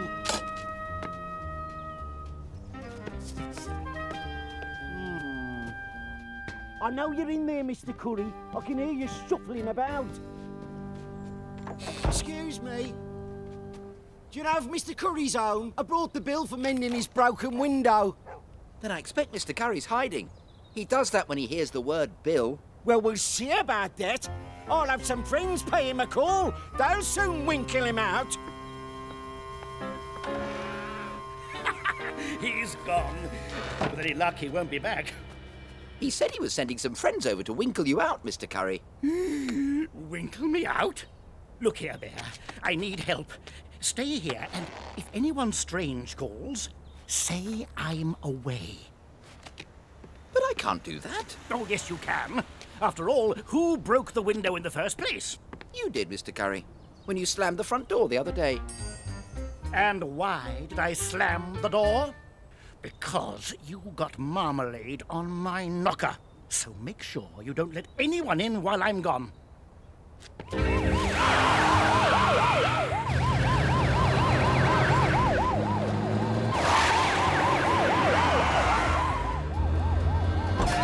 Have some tomatoes.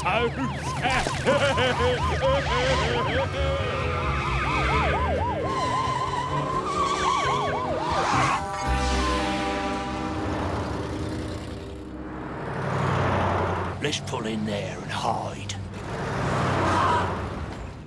Uh-oh. That must be the builder's friends. It worked.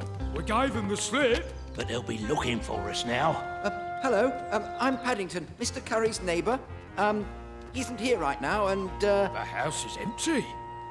Why, Fred? It's perfect. Perfectly bad luck, you mean? We're Mr. Curry's distant cousins. How nice. Do come in. This is the sitting room. Here, you sit down and make yourselves comfortable. I'll go make some tea. Did you say comfortable?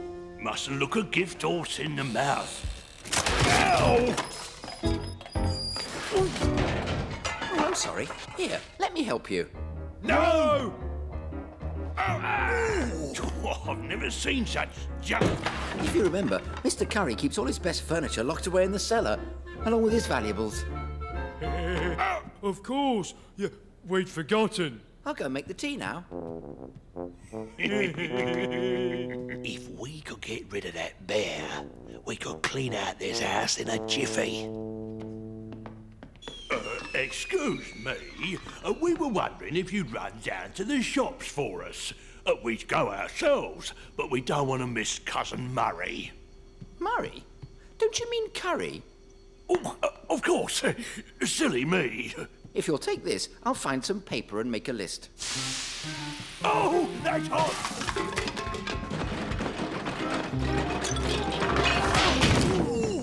Here, let me help you. Then perhaps I'll go down to the shops now.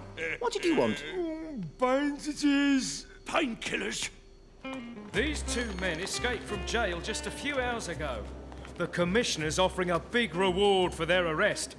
Call us if you see them. Someone's been having a bad day, haven't they?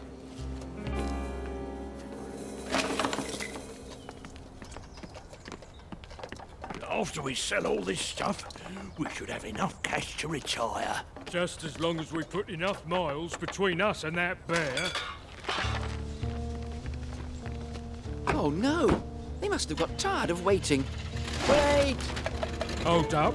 I forgot to close the back doors. It's all right. I'll do it.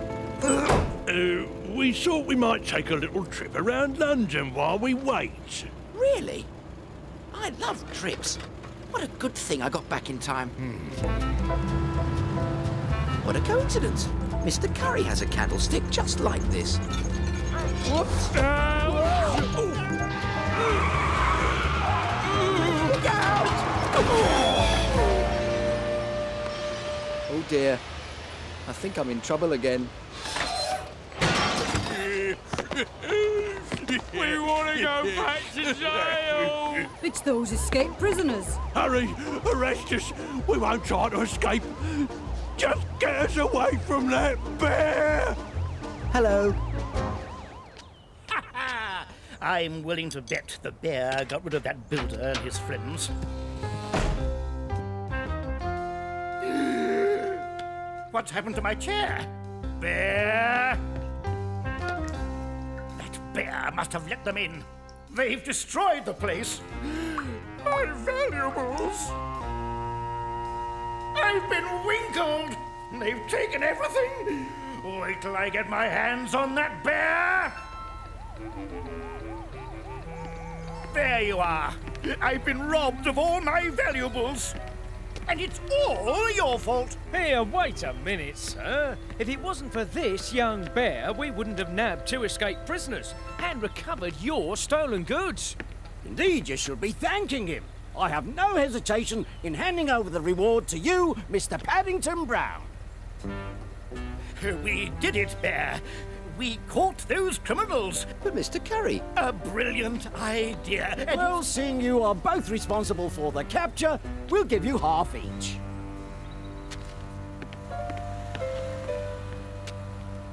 Thank you very much. Ah, Mr. Jones, just the man I was looking for. Here. This should cover the repair bill. Everything's settled. Not quite, Mr. Curry. You still have to take your valuables inside. How am I going to do that? Maybe Mr. Jones's friends can help you. Fine. But this is all your fault, Bear. And I won't forget it. Oh, that bear drives me mad. This money there. Oh, I'll get him one day.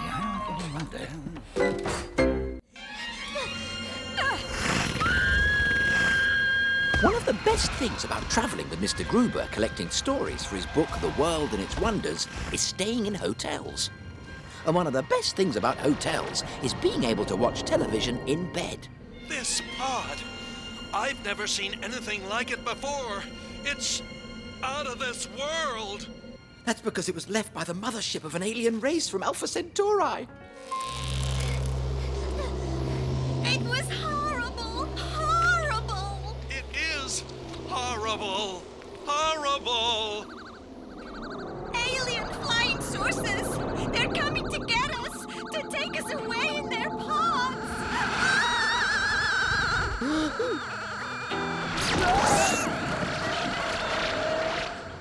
And then the aliens carried the poor people away in a space pod. It's no wonder you had nightmares, Mr. Brown. But don't forget, it was only a movie. Don't you believe in aliens, Mr. Gruber? It would make a very good chapter for your book if we saw a real one. Many people claim to have experienced close encounters with aliens, but such stories are usually more fancy than fact. What?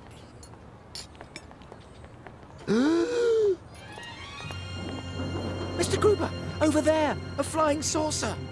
What?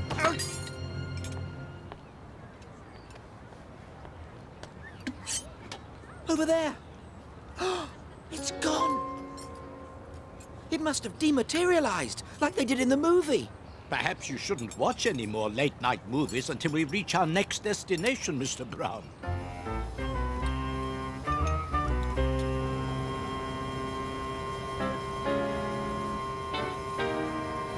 If there's one flying saucer about, there are probably others. Bigger ones full of... aliens! I was right after all. I must tell Mr. Gruber.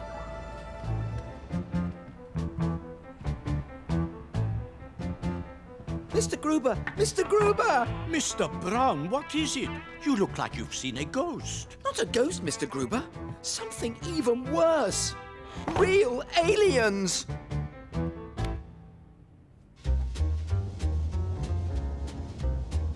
Have you been watching television again?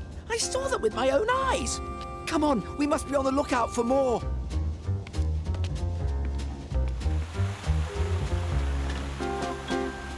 I think the receptionist is getting curious, Mr. Brown.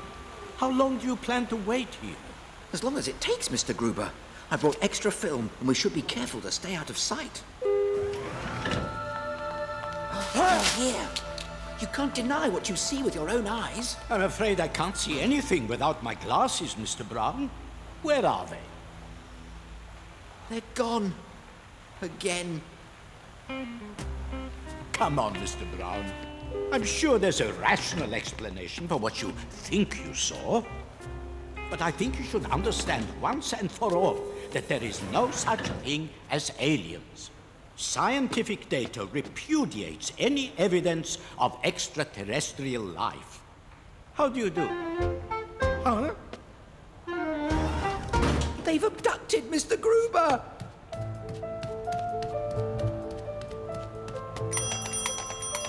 Can I help you, sir? I want to report an alien abduction. Very droll, sir. Would there be anything else? Anything else? I should have thought being abducted by aliens was quite enough. Mrs. Bird is right. If you want something done, do it yourself. Hold on, Mr. Gruber, wherever you are. Astounding. Mr. Brown was seeing aliens. What floor? You don't sound like aliens. We're not. We're here for the science fiction convention at the conference center. It's so far out that you fell for our costumes. Long life and prosperity. It's no wonder Mr. Brown is confused. I think I'd better find him before he jumps to any more wrong conclusions. Mind there, okay? An alien pod!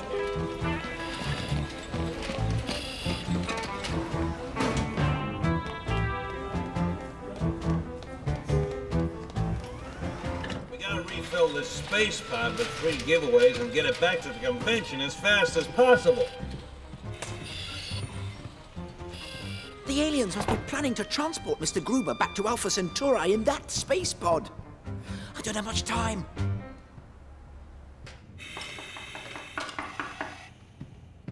Room service. We didn't order room service. Don't worry, Mr. Gruber. I'll soon have you out of there. It's all right, Mr. Gruber. I won't let the aliens scramble your brains. Stop that door! He's stealing our giveaways! Oh. Mr. Brown, hold on. Hang on, Mr. Gruber. We're under alien attack.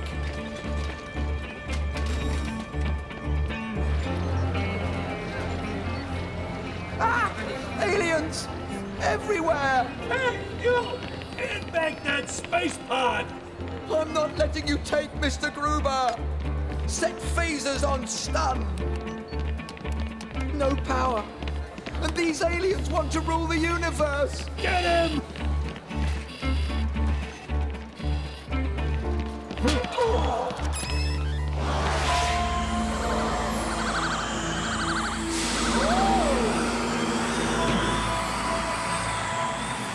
They're getting ready to leave! But I'll save you, Mr. Gruber!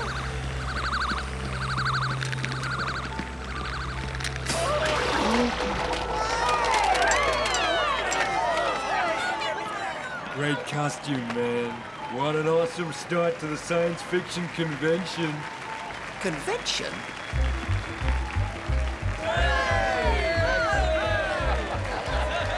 There you are, Mr. Brown. Now do you understand? Contact has been established with the alien forces, Mr. Gruber. Wish Mrs. Bird long life and prosperity and tell her not to wait up. I'll be back home as soon as they let me down. Dear Aunt Lucy, we had a wonderful time in the Grand Duchy of Luxembourg. Mr. Gruber appointed me official photographer for his book, and he even had a few professional tips. You tried to get the Royal Guard in the shot as well, Mr. Brown. That's an excellent idea, Mr. Gruber. Thank you.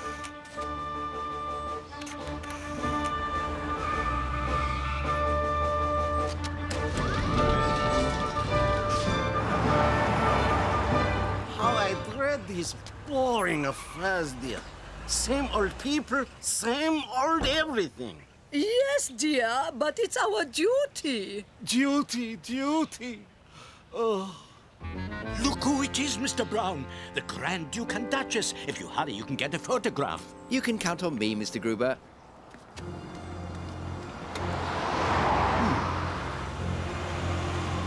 My hat!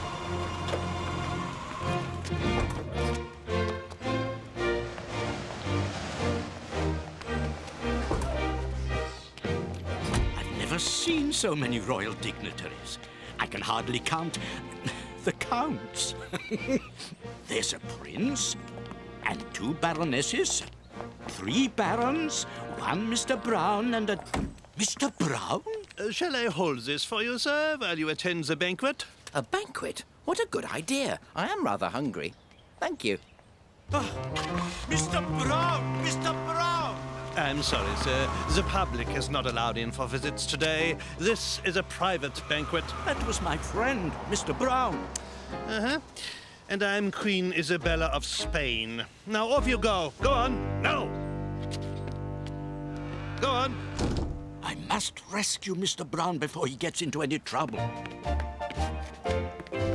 His Royal Highness, Prince Wilhelm XIV of Upper and Lower Moldavia. Or is it my first cousin twice removed? Anyway, she just acquired a new horse. I believe you dined together at last week's dinner party. I do not dine with horses, Baroness. My cousin, Your Grace. You dined with my cousin. Oh, yes, of course. How could I forget? The horse would have been more fun. Mr. Paddington Brown! From darkest Peru. Of darkest Peru! Finally, a new face. How delightful. Psst, Mr. Brown, come back! Oh! You again. Do join us, sir. Thank you very much.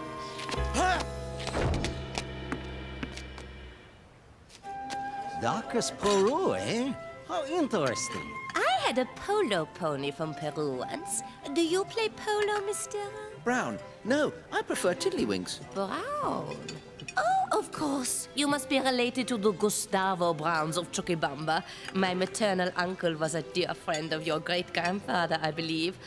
Oh, Tell me, was it Mr. my Brown, maternal a dinner party is great-grandmother? boring and dark as Peru too? Not at all.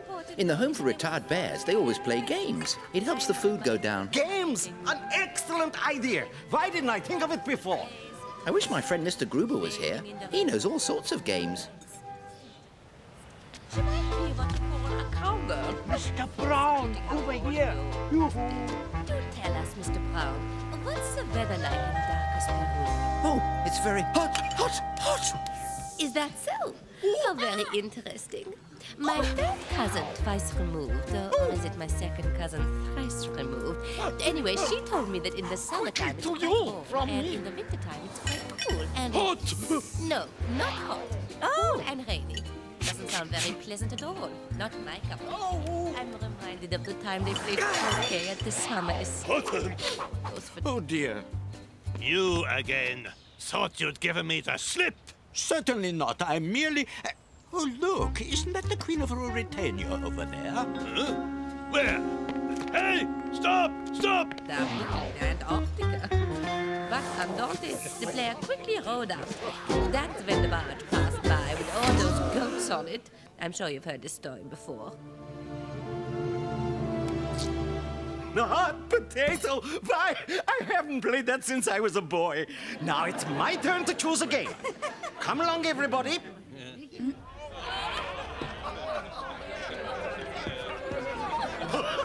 Oh, how I loves the musical thrones.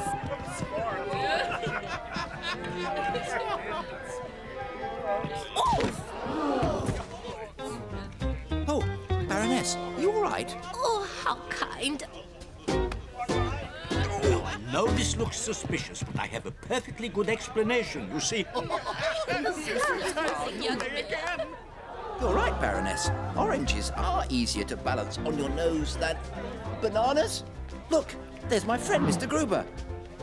And he's playing hide and seek with the guard. Everyone in Luxembourg certainly likes to play games. How about a game of hide and seek, everyone? Come out, come out. Come out, come out. Wherever you are. Got you! Oh, I beg your pardon. I was looking for an intruder. And I think I found him. Now I've got you. And this time you're not getting away. Please, oh, forgive me. I had no idea it was you, sire. What is the meaning of this? I'm afraid this is all my fault, sire. This is my friend, Mr. Gruber. That's the intruder. Nonsense. Any friend of Mr. Brown is a friend of ours. May I present the Baroness? Mr. Gruber, is it? Are you related to the Fitzbuela Grubers of East Slovenia by any chance?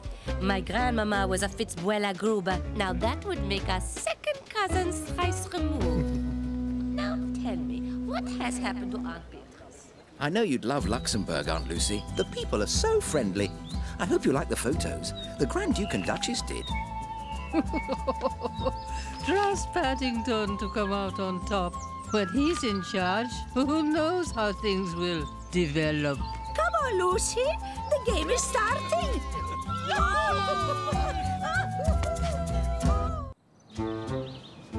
I had just watched an episode of Dick Dale Private Eye on television and learned that a good detective is always on the lookout for suspicious characters. Dick Dale says you have to keep your eyes peeled, then follow the scent. But I had been at it all morning and was still looking for a mystery to solve. After all, what's a detective without a mystery? I hoped that sooner or later, something would turn up.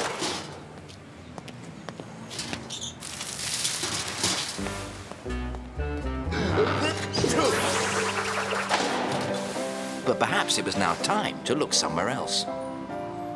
Dick Dale gets a lot of his cases from the police. They call him in whenever they have a really difficult crime to solve. So I thought I might try my luck at the local police station. You saw a suspicious character hiding in a dustbin? Short, with a large nose, dressed in a red hat and duffel coat? Oh, yes, madam. We'll get onto it right away. Yes, right away. Good afternoon. Here. Haven't I seen you somewhere before? My name's Paddington Brown, and I live near here. I was wondering if you have any crimes that need solving. Crimes? I could do some undercover work, like Dick Dale. Bears are good at that. Dick who? You've never heard of Dick Dale, Private Eye?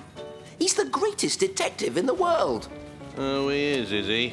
And I suppose you are Sherlock Holmes. Hey?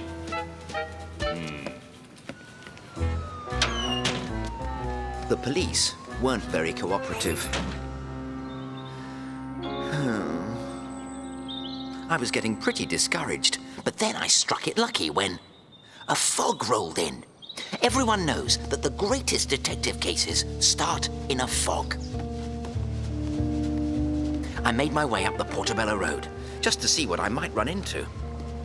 Ooh, ow! Oh! That poor lady. She needs help. Oh, hello there, Frank. How are things in the store? Not good. We've had a run of thefts lately. We think it might be an inside job, but we can't figure out how they're getting the stuff past our security system. Officer, you've got to do something. I've just seen a lady being kidnapped. Hang on a moment. Aren't you that bear who came into the station just now? Yes, and I saw the whole thing. A man with no hair grabbed her from behind and started shaking her. Then he carried her in there. In there? That's Kimball's department store. I can assure you, my friend, no one's been kidnapped in there. Don't pay any attention to him, Frank. He's just seen too many detective shows on television. Something told me I wasn't getting anywhere. There was nothing for it but to take over the case myself. Hey, you! Wait a minute! I had to stay out of sight until I could find out what was going on. He's short, with a large nose, dressed in a red hat and duffel coat. There he is!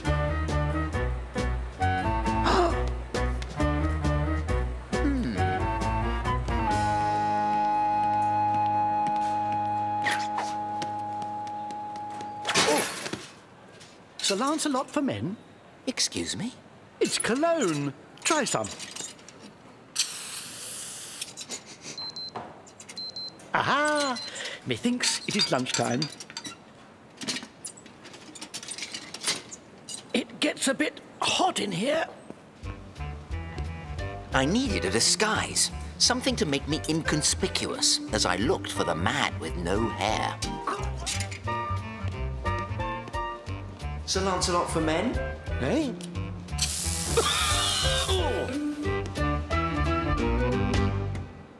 My disguise paid off.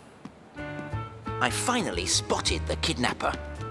But now that I'd found him, I needed to get some evidence.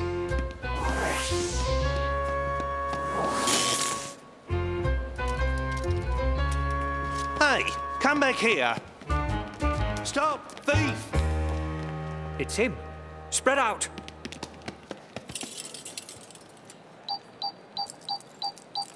Oh! Oh! What are you doing there? Nothing. Nothing at all. Give me that camera. Sir Lancelot for men? Hey!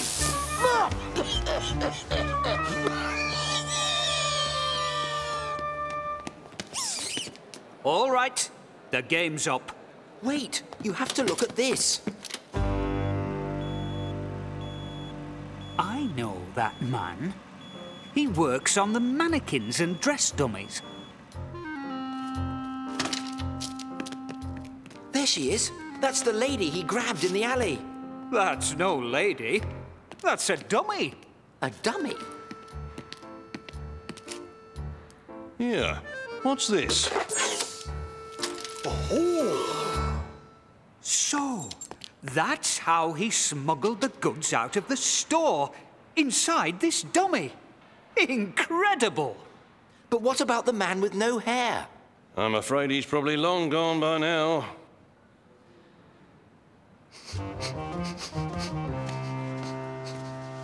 What is it? It's him. How did you know it was him? Simple. Sir Lancelot for men. I underestimated you, my friend. How did you ever get to be such a good detective?